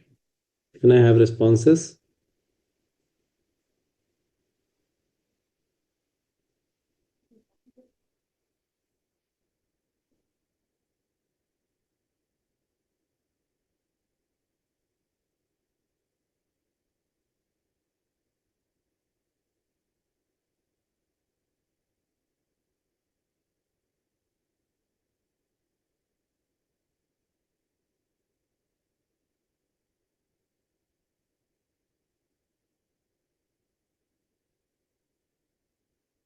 Without prejudice. How do you read it as a harmonious construction? That is the question. Okay, so let me take you through the answer. When I say without prejudice, it is basically without excluding the other things. This is what without prejudice basically means. So if you read them, yes, it preserves the integrity, Nagraj. Very good. So when certain particular provisions follow general provisions, and when it is stated that the particular provisions are without prejudice to those general provisions, the particular provisions would not restrict or limit the operation and generality of the preceding general provisions. So in other words, particular provisions shall operate in addition to and not in derogation to the general provisions. So you have to read it together. Like for example, section 4.3 of the Companies Act says, without prejudice to the provisions of subsection 2, a company shall not be registered with a name which contains so and so. So here this implies that registering and deciding the name of a company, you have to refer to the provisions under section 4.3. Okay. So in addition to that 4.3, there is an additional condition under 4.3 that you have to follow. 4.2 has to be anyways referred to. Okay. Yes. Can you provide an answer to this?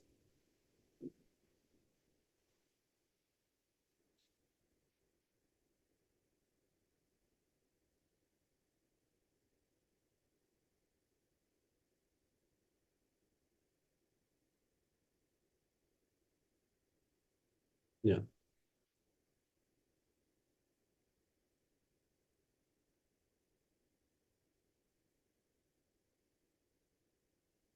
This is with reference to service of notice. There is a provision in Miscellaneous General Clauses Act. So this is referring to that. And service of notice can be done by multiple ways. Just give this, whether there is what is your answer?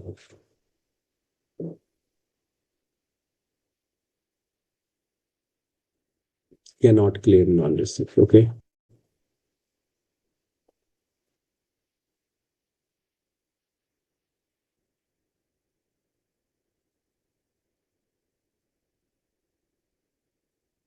Let us look at the answer.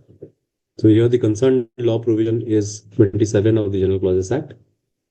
And it says where any legislation or regulation requires any document to be served by post, and unless a different intention appears, the service shall be deemed to be effected by properly addressing, prepaying, and posting by registered post. So, and there is another decision of the Apex Court, that is Supreme Court, in Jagdish Singh versus Nattu Singh. Notice sent to the landlord by registered post, and the same is returned by the tenant with an endorsement of refusal. It will be presumed that the notice has been served. So, in this case, you can see. So conclusion is, can be said that sending of notice by Income Tax Department by properly addressing and by registered post was proper service of notice.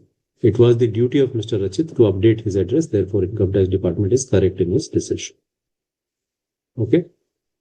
I hope this answers your question. True. Good. Now let us move ahead. Another one. On financial year and calendar year. There is a provision in General Clauses Act. Let us have a look at it. What is your answer?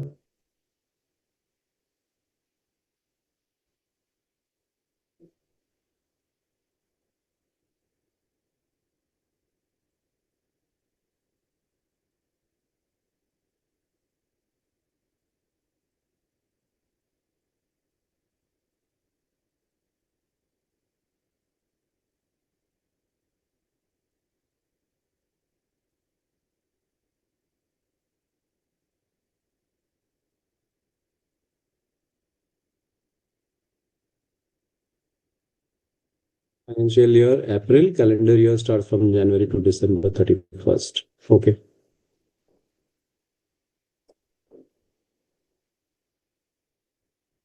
Very true. Section 321 of the General Clauses Act says financial year shall mean the year commencing in the first day of April. The term year has further been defined in section 366 of the year to be reckoned from the British calendar. The General Clauses Act means calendar year, which starts from January to December. Okay. So there's a difference between financial year and calendar year. Financial year starts from first day of April, but calendar year starts from first day of January. Okay. Can you say something about this external aid to construction?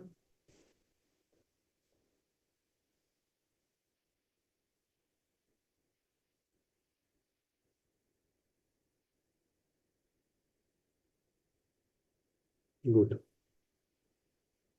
Yes.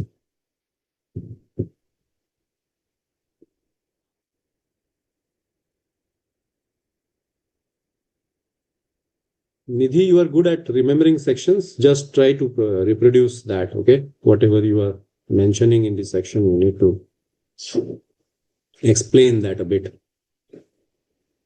And try to write it again and again. That will help you. Yes, remaining answer to this. Yes, go ahead. Social, economic, and political context. Okay, that's historical setting. Can you give an example of historical setting and foreign decisions, use of foreign decisions in any of the cases?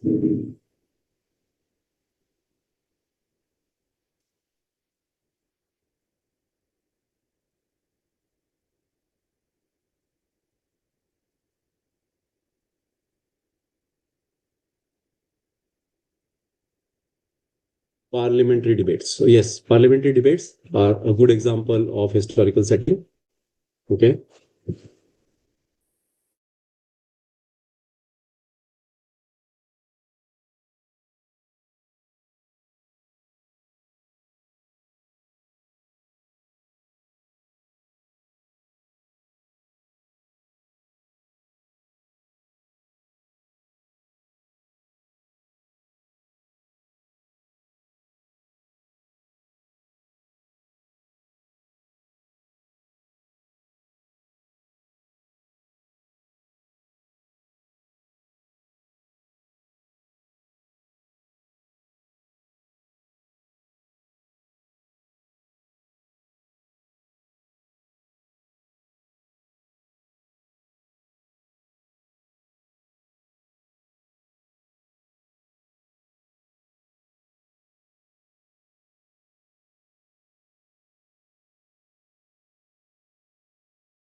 Commission reports and many other commission reports also. Like say, for example, if I talk about historical setting in insolvency bankruptcy code, you look at what happened before, right? After insolvency, before insolvency bankruptcy code, how the issues were being dealt with by the different courts that you see. What about foreign decisions? Any idea? Any one of you? Foreign decisions?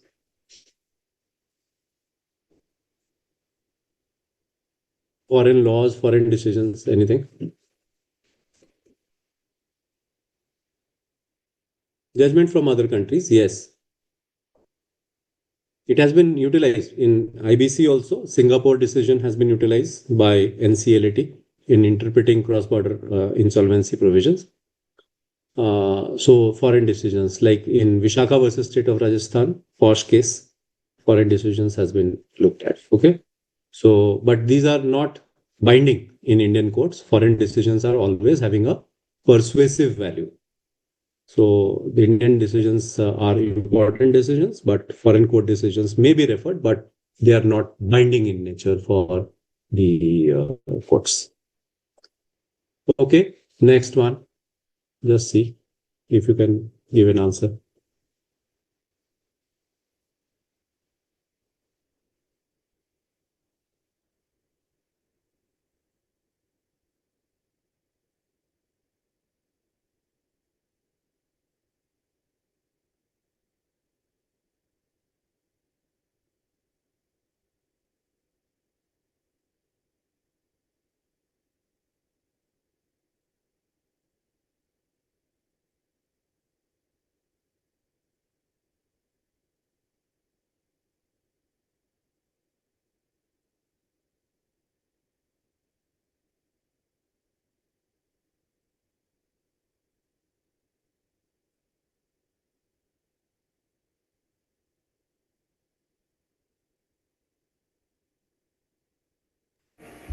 Sir, voice audible, sir? Yes. Hello? Yes, sir. Sir, under the Companies Act 2013, sir, where the dividend has been declared by company at the AGM, it shall be paid within 30 days from the date of declaration. Yeah. Okay. But what is the General Clauses Act reference?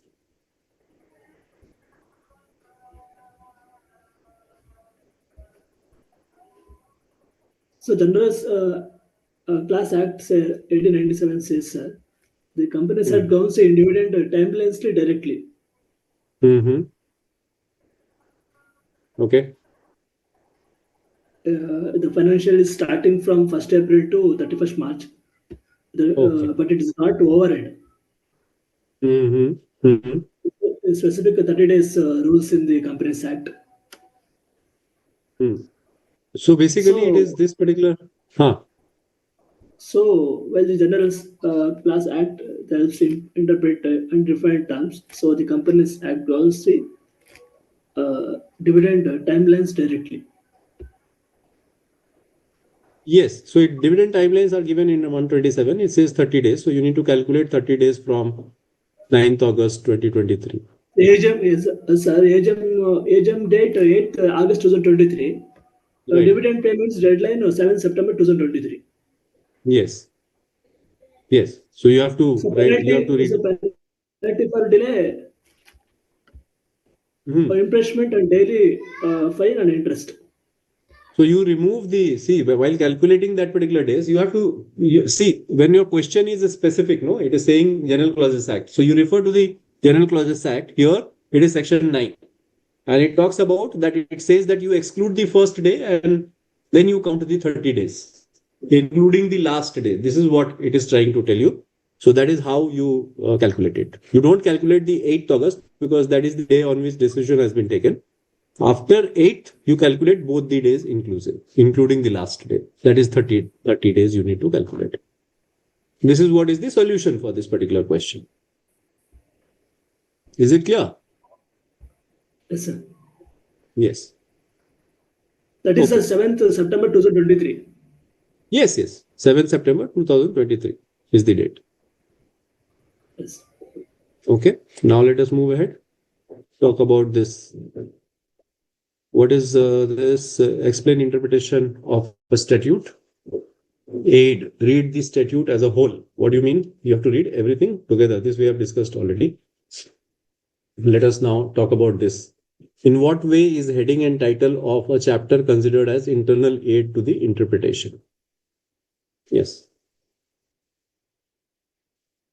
Can you use them for internal aids? If yes, then how?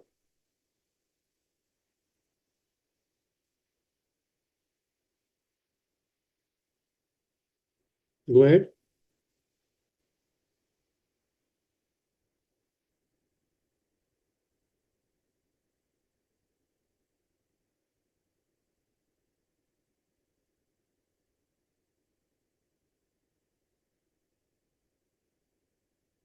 Yeah. So,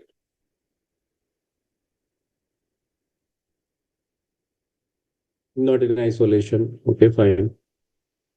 So you will see there are different headings in these statutes. You are generally your chapters, there will be a heading. So you have to read all those particular sections in a particular group of headings. This is what it is trying to say. Okay. Let us look at this question. What is movable property? And oath, what do you understand by that? What is the distinction between oath and affirmation? Yes.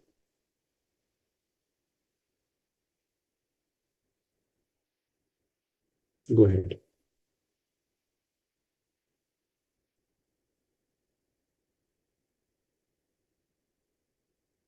Oath and affirmation, as well as movable property. Any responses?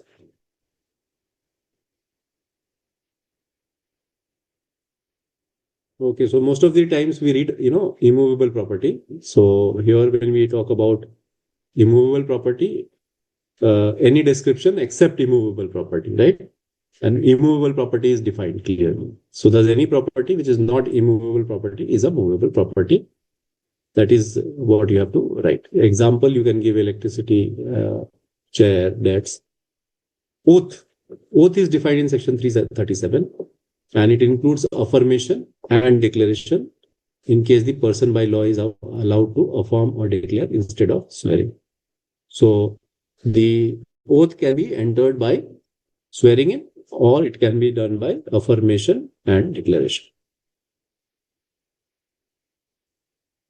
Okay. Tell me the answer of this.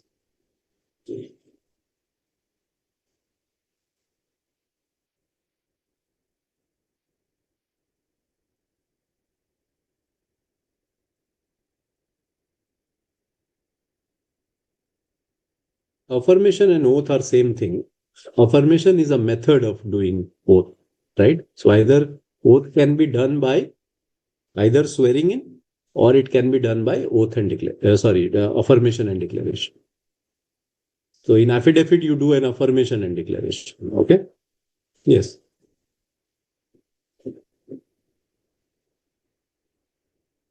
What is the response of this particular question? D. Okay, you are saying D. What else?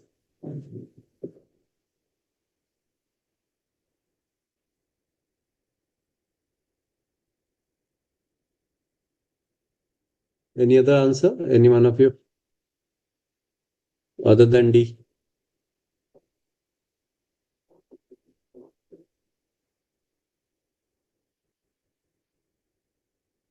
So D is the correct answer. It is land, the benefits arising out of the lake, the stone pavilion, and the historical monument. All of them are attached to the earth. And benefits arising from the lake is, we have already discussed that. This one, how you measure the distance. Which provision of the General Clauses Act?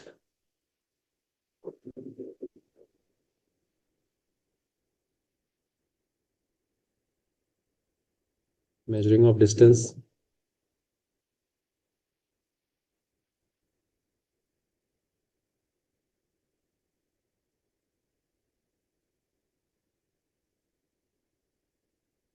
General Clauses Act, which provision?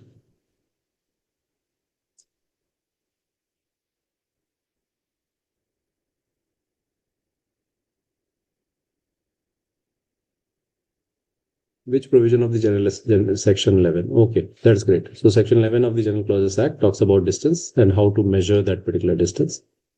And if you see, the answer to this particular question is C. That is, distance should be measured in a straight line on a horizontal plane, unless there is unless if it is specified in the section that your measurement of distance has to be in some other way, then you go ahead with that. Otherwise, it is straight line. Okay, next one. How do you explain this? Or you write down a short note.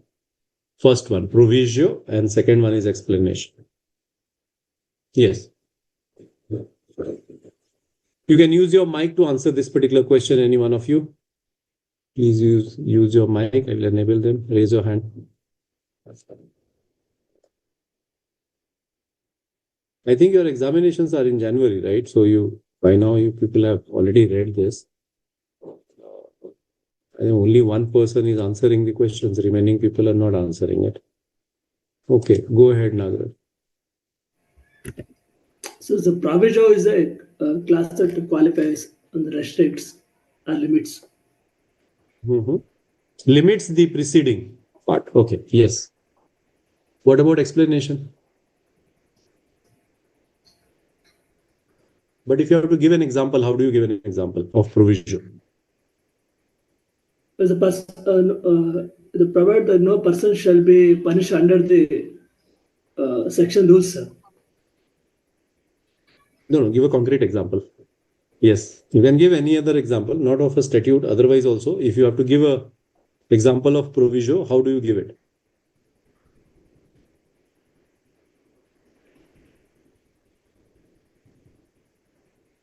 Okay, so I'll give you an example. Okay, so I say you are permitted to speak in this particular lecture. Okay, this is something. This is the provision, and then I write a proviso, provided that you open your video. Right? This is basically proviso. So while the preceding clause says that you are permitted to speak, but it is limiting it, your permission to speak is limited by the proviso, which says that you can speak only when you are opening your video. Am I making sense? You got it, proviso? Example?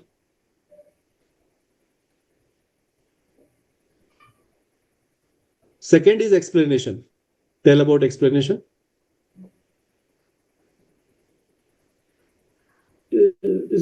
Clarifies meaning and remove ambiguities.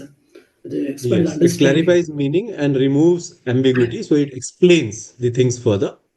And can explanation override the section? It is not restricts. It does not restrict the meaning of the sections. Yes, right. So this is what it is. So if you Say see this provision, example, this explanation, the example is income more broadly or precisely. yes. So it basically tries to, help explain the meaning, but you should not widen the meaning of the section by explanation. This is what is the interpretation which you should do. Okay. Let us move ahead. Next one. Yes. Differentiate between the mandatory provisions and directory provisions. And what is the factor which decides when the provision will be mandatory and when the provision will be discretionary or directory? Yes.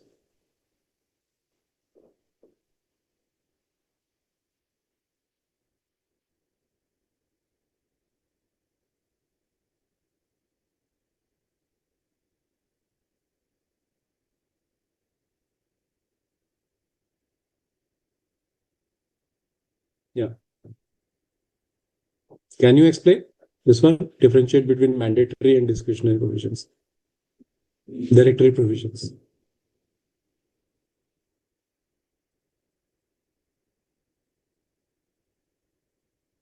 Okay, let me explain you. So when you say mandatory provisions or when you say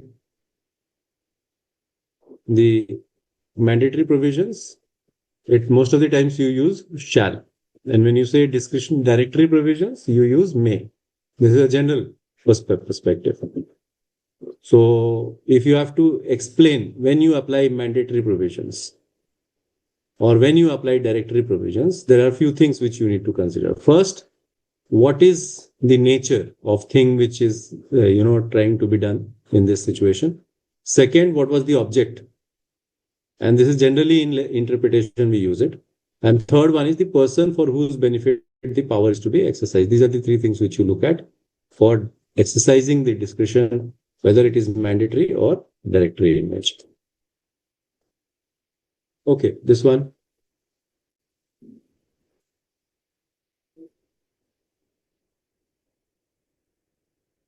Can you tell me when the dividend will be required to be paid.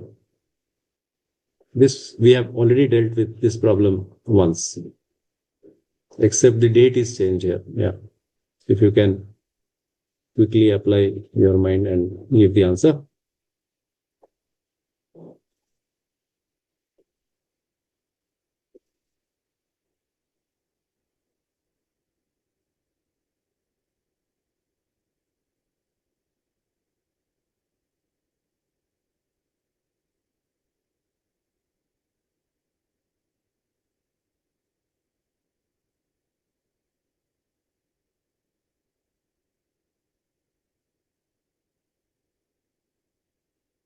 October 27th. Okay. Let us see. You are correct. It is section 9 of the General Clauses Act and 27th October. Very good. Now let us move ahead. I think this completes our PPT, but I would like to take a few more questions. And I have a Word document which I want to share with you. And we will see some problems from the previous years. That is what I intend to do now. But if you can ask any questions you have, any questions or any clarification on these two areas. If you have, first I will address that, and then we go ahead with more number of questions. Any one of you? Any difficulty in understanding any of the provisions? Or a particular question you have, I will be happy to answer. Yes.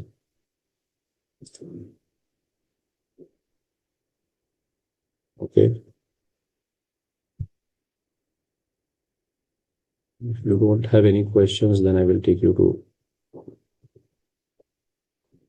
the mock problem. Okay. So I hope you are able to see this slide.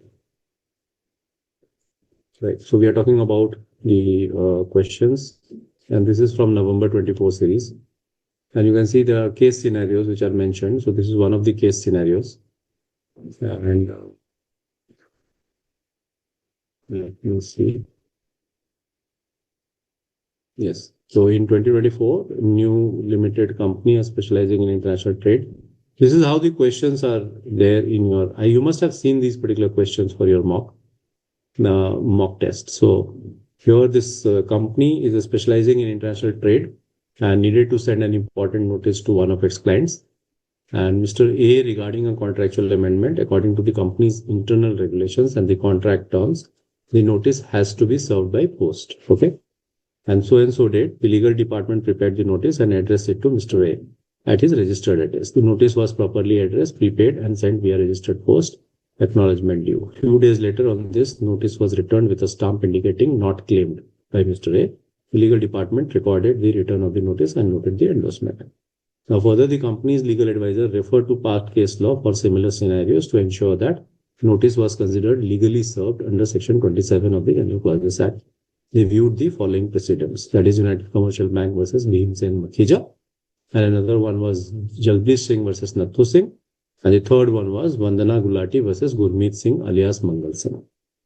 Now, on the basis of the above facts, you are required to apply the following questions you have to answer. That is MCQ 9 to 11. 2 marks each. Okay. So the first one is, according to Section 27 of the General Clauses Act, what 3 conditions must be fulfilled for a service by post to be deemed effective? And these are your options. Can you tell me which one would be your answer?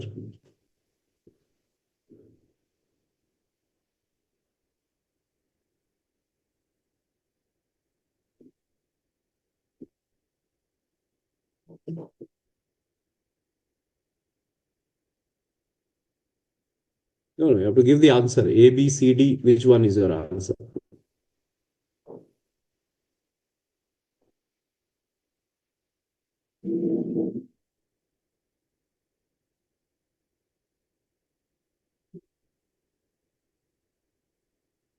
Okay.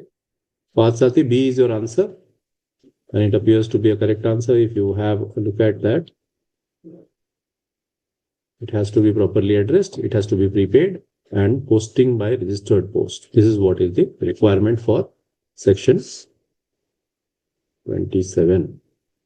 In the case of United Commercial Bank versus Weems and Makhija, why was the presumption of service under registered post found to be insufficient? Yes. Can you tell?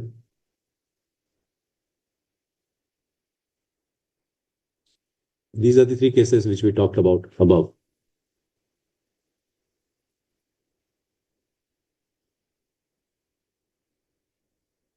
And then there was a third case, Jagdish Singh versus Nathu Singh, demonstrate about the service of notice.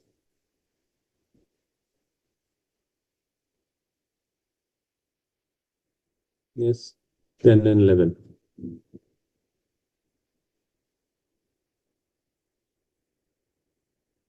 Number 10, have you answered? B. Okay. 10 and 11, what are the answers?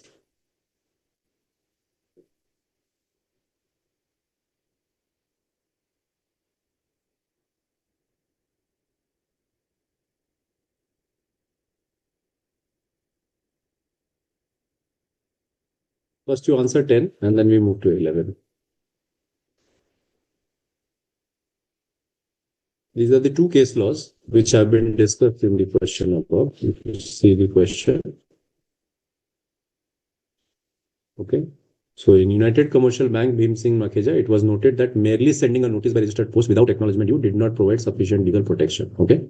Second one, Jagdish Singh versus Nathu Singh, this case demonstrated that if a notice sent by registered post was returned with a refusal endorsement, it was considered served. And in Vandana Gulati, it was established that if notice sent by registered post to a proper address was returned with an endorsement like not claimed, it was deemed served unless proven otherwise. Okay. So here this is what it is saying. So number B, United Commercial Bank, because notice was sent by registered post but not with acknowledgement due. And Jagdish Singh versus Nathu Singh, it will be notice sent by registered post and returned with refusal endorsement, it deemed as a deemed served. Okay. These are some long questions. Does an explanation added to a section widen the ambit of a section? This is 4 marks. So 4 marks is that one line will not suffice. Okay. You have to write a bit explanation of that. What is the effect of proviso? Does it qualify for main provisions of the enactment? Explain it with reference to interpretation of statute. These are again 4 marks. And the third one is, what do you understand by the term good faith? Explain as per the provisions of the General Clauses Act. So these are all 4 marks questions. 4 markers, you have to write a bit. Okay. So let us see the answers. You can see all the answers are B. So the first one is sometimes explanation. So this much you need to write for your answers. So this is first one is with reference to explanation to the provision and what is its legal consequences, right? And C, it is about proviso, and it says normally a proviso is added to a section of an act to accept something or qualify something stated in that particular section to which it is added. A proviso should not be ordinarily interpreted as general rule. Usually a proviso is embedded in the main body of the section and becomes an integral part of it. The effect of proviso is to qualify the preceding enactment, which is expressed in terms which are too general, right? There's also an example given here. So it is a cardinal rule of interpretation that a proviso or exception to a particular provision of a statute only embraces the field which is covered by the main provision. So you cannot extend the meaning of the proviso to other sections. Your proviso has to be always limited to a particular section which is you are referring to. That is what Ram Narayan Sons versus Assistant Commissioner case said. Good faith. Good faith is defined in section 322 of the General Clauses Act. And this is something where it is a fact done dishonestly, whether it is done negligently or not. So the question of good faith under General Clauses Act is one of the fact. So it is to determine whether reference to the circumstances of each case, the term good faith has been defined differently in different enactments. This definition of the good faith does not apply to that enactment which contains a special definition of the term good faith. And there, the definition given in that particular enactment has to be followed. This definition may be applied only if there is nothing repugnant in the subject or context. And if that is so, the definition is not applicable. Let us move ahead with another question. So you see, these are 4 markers. Explain the following with reference to provisions of the General Clauses Act. Person and document. Write short notes on the following in understanding definitions while interpreting statutes. Ambiguous definitions, definitions subject to the contrary and context. So let us talk about these 2 questions first. Anyone of you would like to explain or mention about that?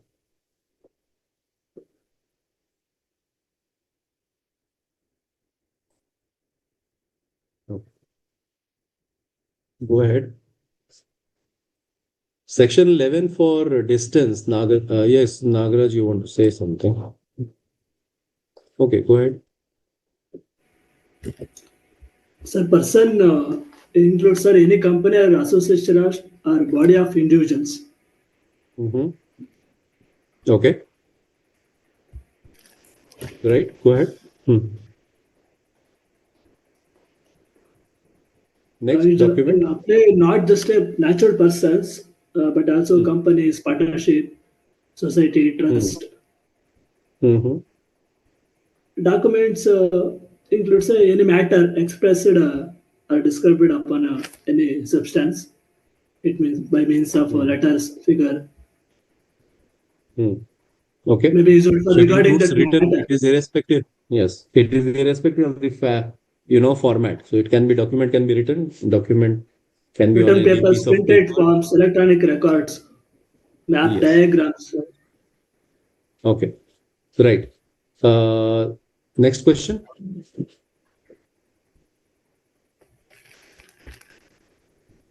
Ambiguous definitions and definitions subject to contrary context.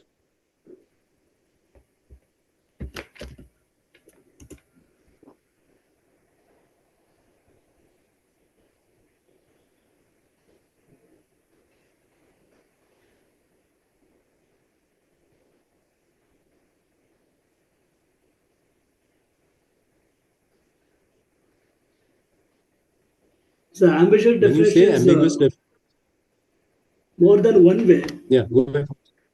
One way is uncertainty or conflicting the meanings. Yes, when there are conflicting meaning, that is basically ambiguous definition. So there is no clarity. It can go 2 ways. The meaning of that particular word can go 2 ways. That is ambiguous. And definition subject to contrary context. Override the definitions. The context clearly demands a different meaning. Can you give an example? Means calendar month. So, come again. But in the lease agreement, Hmm. may mean a lunar month, a context Hmm. demands. Hmm. Okay. So if you are talking about calendar, so generally financial year we will refer to. But if there is a context which requires it to be a calendar year, then it has to be calendar year. That is what you're saying. Yes, sir. Yes. So context, whenever you say subject contrary to the context, you are basically saying that context is the king. So if the context in the definition says that this will change as per the context, then you have to look at the context first, not the definition. So this is what it is trying to tell you. Okay. What is the difference between interpretation and construction in legal context? Can you explain? This is a quite interesting difference. Yeah.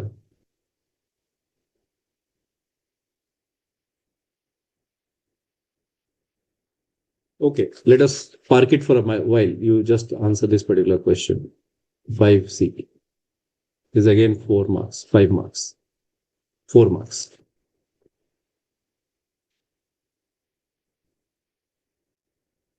Yeah. Go ahead. Anybody else would like to answer this question? Based on ABC Limited.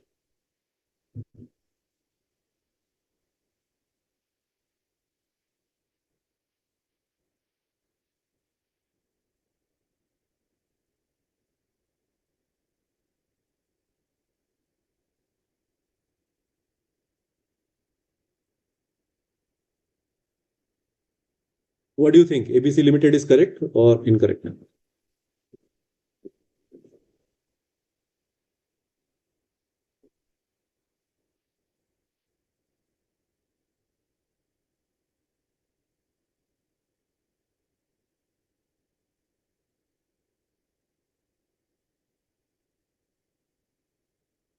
Go ahead. Can use the chat box, remaining of the students.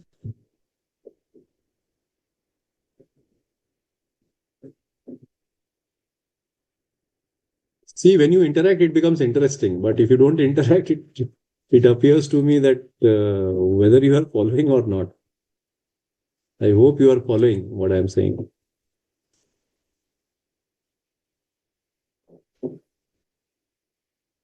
ABC legally not valid. Okay. Yes. As per which provision of the General Clauses Act?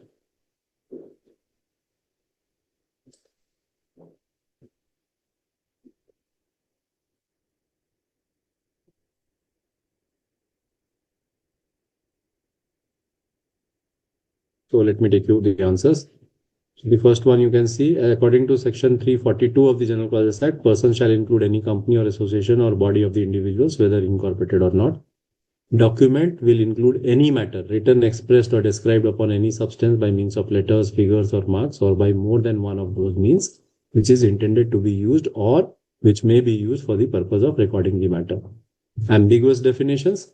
Sometimes we may find that definition section may itself be ambiguous, and so it may have to be interpreted in light of the other provisions of the Act. Such type of definition is not to be read in isolation. It must be read in the context of the phrase with which it is defined. Okay. Definition subject to the contrary in context. When a word is defined to bear a number of inclusive meanings, the sense in which the word is used is a particular provision must be ascertained from the context of the scheme of the Act, the language of the provisions, and object intended to be served. Difference between relationship of interpretation and construction. So interpretation is basically used interchangeably, and there are no difference as such between them. This is what interpretation is: the art of ascertaining the meaning of the words with the true sense in which the author intended that they should be understood. So generally, construction will be utilized while providing new meaning to the words, or conclusion has to be drawn from them. In this, section 11 of the General Clauses Act will apply, and here ABC's contention will not be right because you go ahead with the straight line interpretation for the distance. Okay. Let us look at the another question. This is something which we have already discussed, so I will just skip it. Let us talk about this question.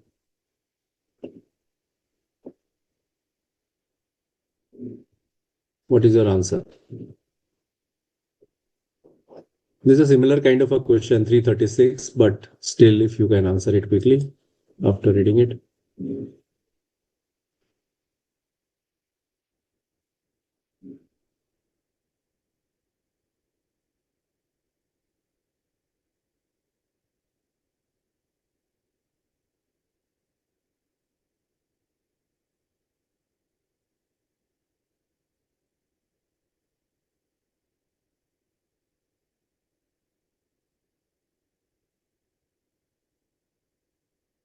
So these are two different things which are sold to the person. Okay. So timber is considered movable property once it is cut from the land.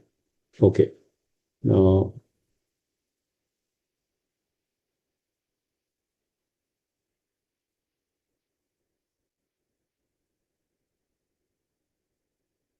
let us talk about this question. CCTV recording of an incident can be considered as a document. Explain what do you understand by the word document and how will you justify your answer in accordance with the provisions of the General Clauses Act. Second one is no vehicles are allowed in the park. Comment on the statement. Explain the concept of construction in legal interpretation. Mention its significance in determining the legal interpretation. Okay. Yes. Looking forward to your thoughts. What are your thoughts on this? These two questions.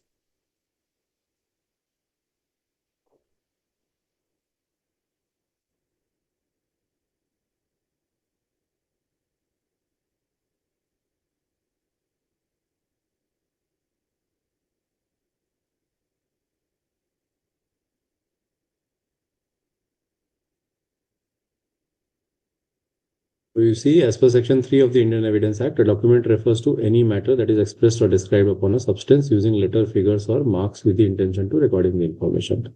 Similarly, you see Section 318 of the General Clauses Act. It states documents include any material on which information is written expressed. Okay. So a document generally will consist of 4 key elements: matter, record, substance, means. Now, so a contract agreement between two businesses is a document because it is containing a matter. It is recorded in writing and it written using the words. A CCTV recording of an incident is a document. Even though it is not written on paper, it is still a document because it records the matter. It is stored on a medium and can be used as a proof in legal proceedings. In terms of interpretation, construction refers to the process of determining the true meaning and intent behind the statute. So when in this particular case, if you see no vehicles are allowed in the park, can have a strict literal interpretation, which would mean that all types of vehicles, including bicycles, baby strollers, and even wheelchairs are prohibited in the park. However, through legal construction, courts may consider the legislative intent behind the law. If the primary goal is to prevent pollution and ensure pedestrian safety, the restrictions may only apply to motorized vehicles, while bicycles and strollers may still be allowed in this park. So this is a what you can say, purposive construction in this particular case. So, the significance of construction of legal interpretation, this is something which has been mentioned. Now, let us talk about this case scenario 3. Okay. Just a second. CC Einstein I have. Okay. Any one of you are having any other question other than this question which I am dealing with you right now? So this is case scenario 3, and it talks about Evercast Agro Equipments Private Limited, that is EAEPL, was in the process of establishing a new agricultural machinery manufacturing unit in Nashik, Maharashtra. On 28 February, Board of Directors passed a resolution to acquire the following assets. These are the 3 assets. That is industrial warehouse, 30 acres of farmland located next to the warehouse, and 150 tractors of operational use and resale, and a plantation of 200 timber trees on the part of the farmland. Later on 15th March, the company received a government notification requiring that all newly established agro-industrial industries must obtain a special regulatory clearance within 45 days. Now, the notification also clarified that all existing permissions or orders issued under the repealed Agro-Industrial Development Act shall remain valid under the new replacement legislation. Now, as per the notification, intimation of service of orders must be made through registered post to all concerned stakeholders. Now, the managing director of the company seeks your legal opinion on various implications of the General Clauses Act. On the basis of the above fact, answer the following question, right? So the first question is, among the assets acquired by EAPL, which of the following would not be classified as immovable property under the General Clauses Act? Can you answer?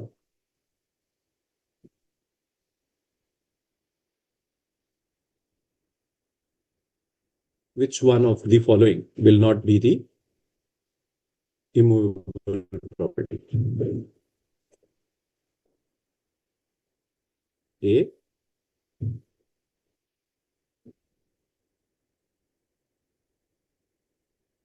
30 acres of farmland, 150 tractors.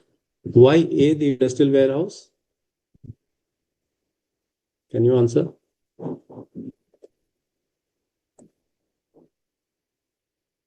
A and B.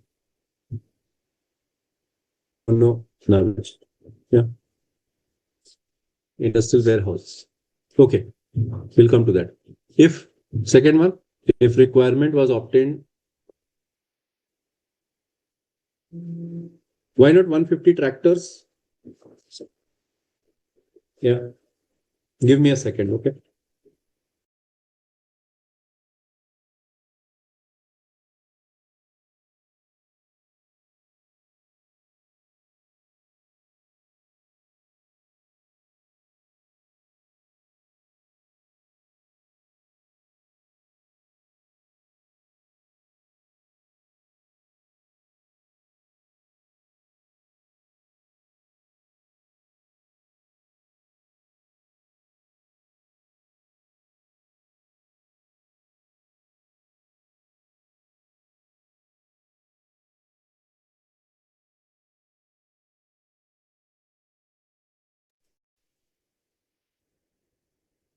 Yes. So you are able to see this is here. Why not 150 tractors? 150 tractors are movable, no? Tractors is not attached somewhere.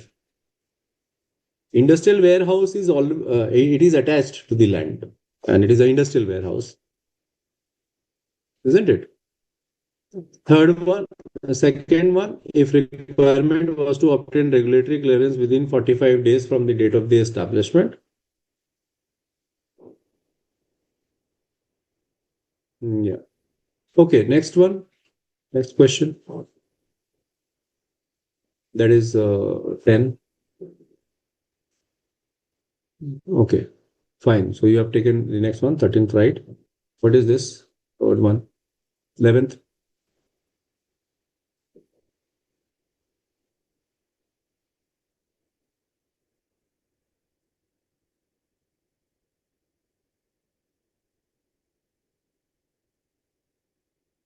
So one tip which I will give to all of you is that whenever you are solving these questions, read the facts very carefully. Okay, so that is very important. Yeah,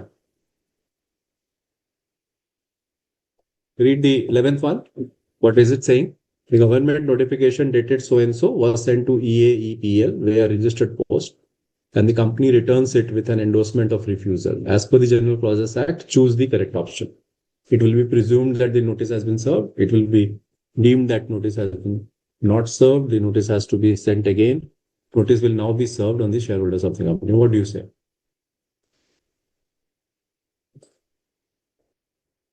11A, right. It is presumed that the notice has been served. Very true. Which provision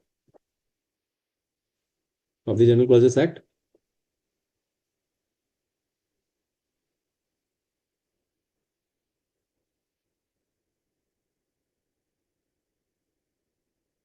Section 27. Very good. So this is how it is there. And then you can see there are some of the long questions. Let me ask you about this Hayden's case. Can you explain interpretation in Hayden's case? This one. Because I think this is an important case. It talks about which rule of interpretation?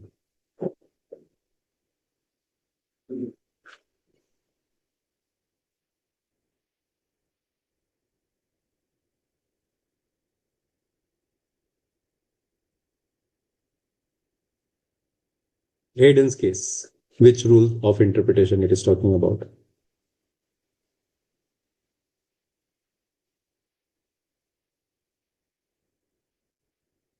Hayden's rules talks about mischief rule.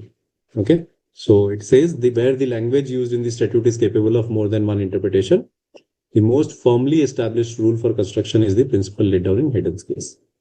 So here basically you look at four things. One, what was the law before making of the act? What was the mischief or defect which was tried to be cured? What is the remedy that the act has provided? And what is the reason for the remedy? This is what you look at it. The rule then directs the court to must adopt that construction which shall suppress the mischief and advance the remedy. This is what is the objective of the Hayden's rule.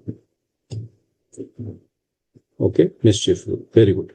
So this is what was which I wanted to discuss with you people. Now, I think if you have any questions, I will take up the questions because now most of the points are almost repetitions.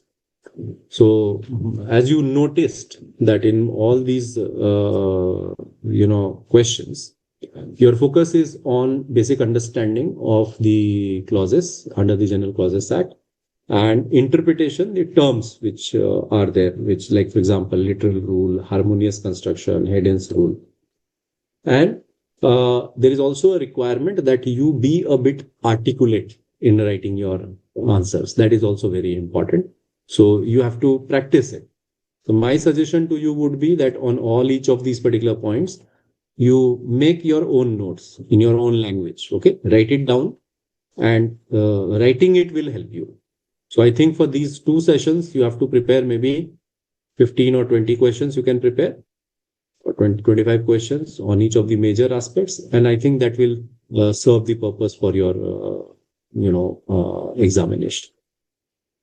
Now, before I close, I would like to ask any other questions which you have and which you want the answer to from me. I will be happy to answer. Any questions, any one of you, or any clarification on any point? Yes, Nagraj, go ahead. Let me enable you.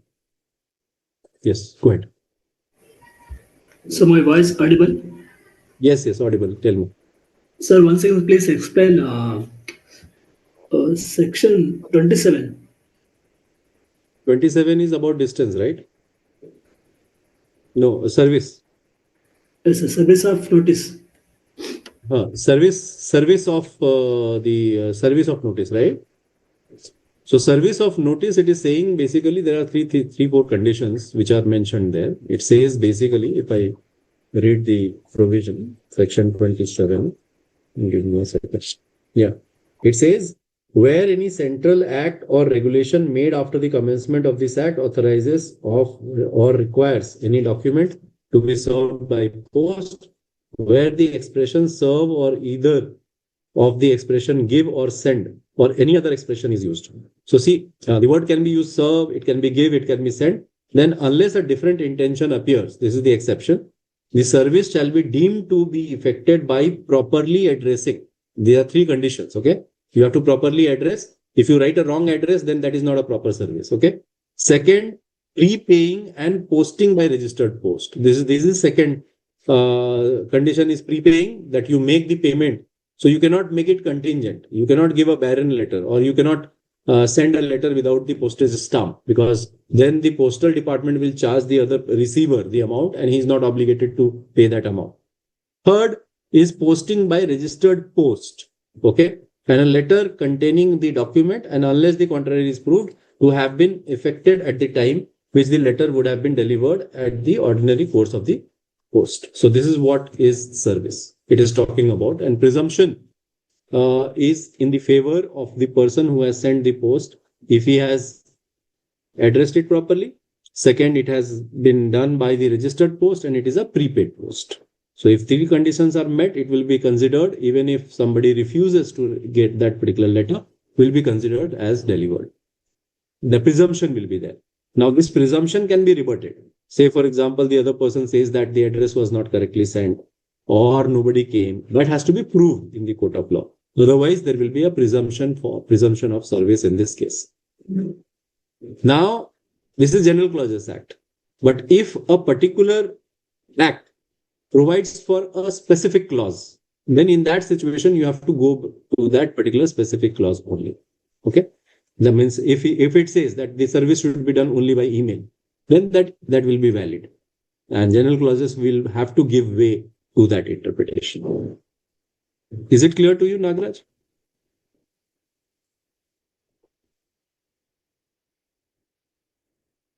Yes?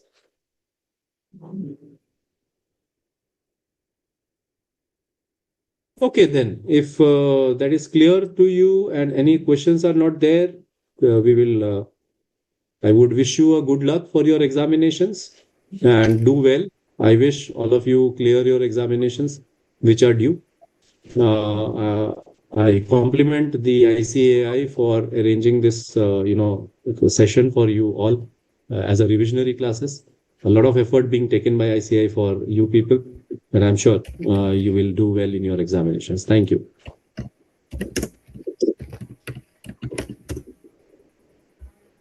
Okay, so tech support, you can close the session now. Thank you.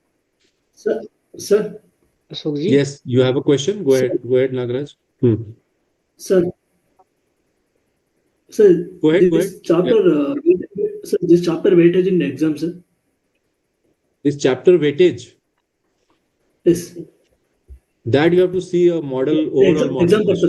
Exam purpose. Yeah, you need to, speak to the coordinator on this particular aspect, because I think, that keeps changing from one year to another year. So if there are any revisions, I would not know. So please coordinate with your coordinator for that. Okay. They will give you the exact details, how much weightage which chapter has.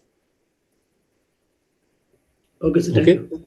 Yeah, because I am the legal expert and I deal only with one part of it. So it is better for you to talk to the coordinator. They will give you the model thing also. And I think you must be having a model question paper with you people of last year.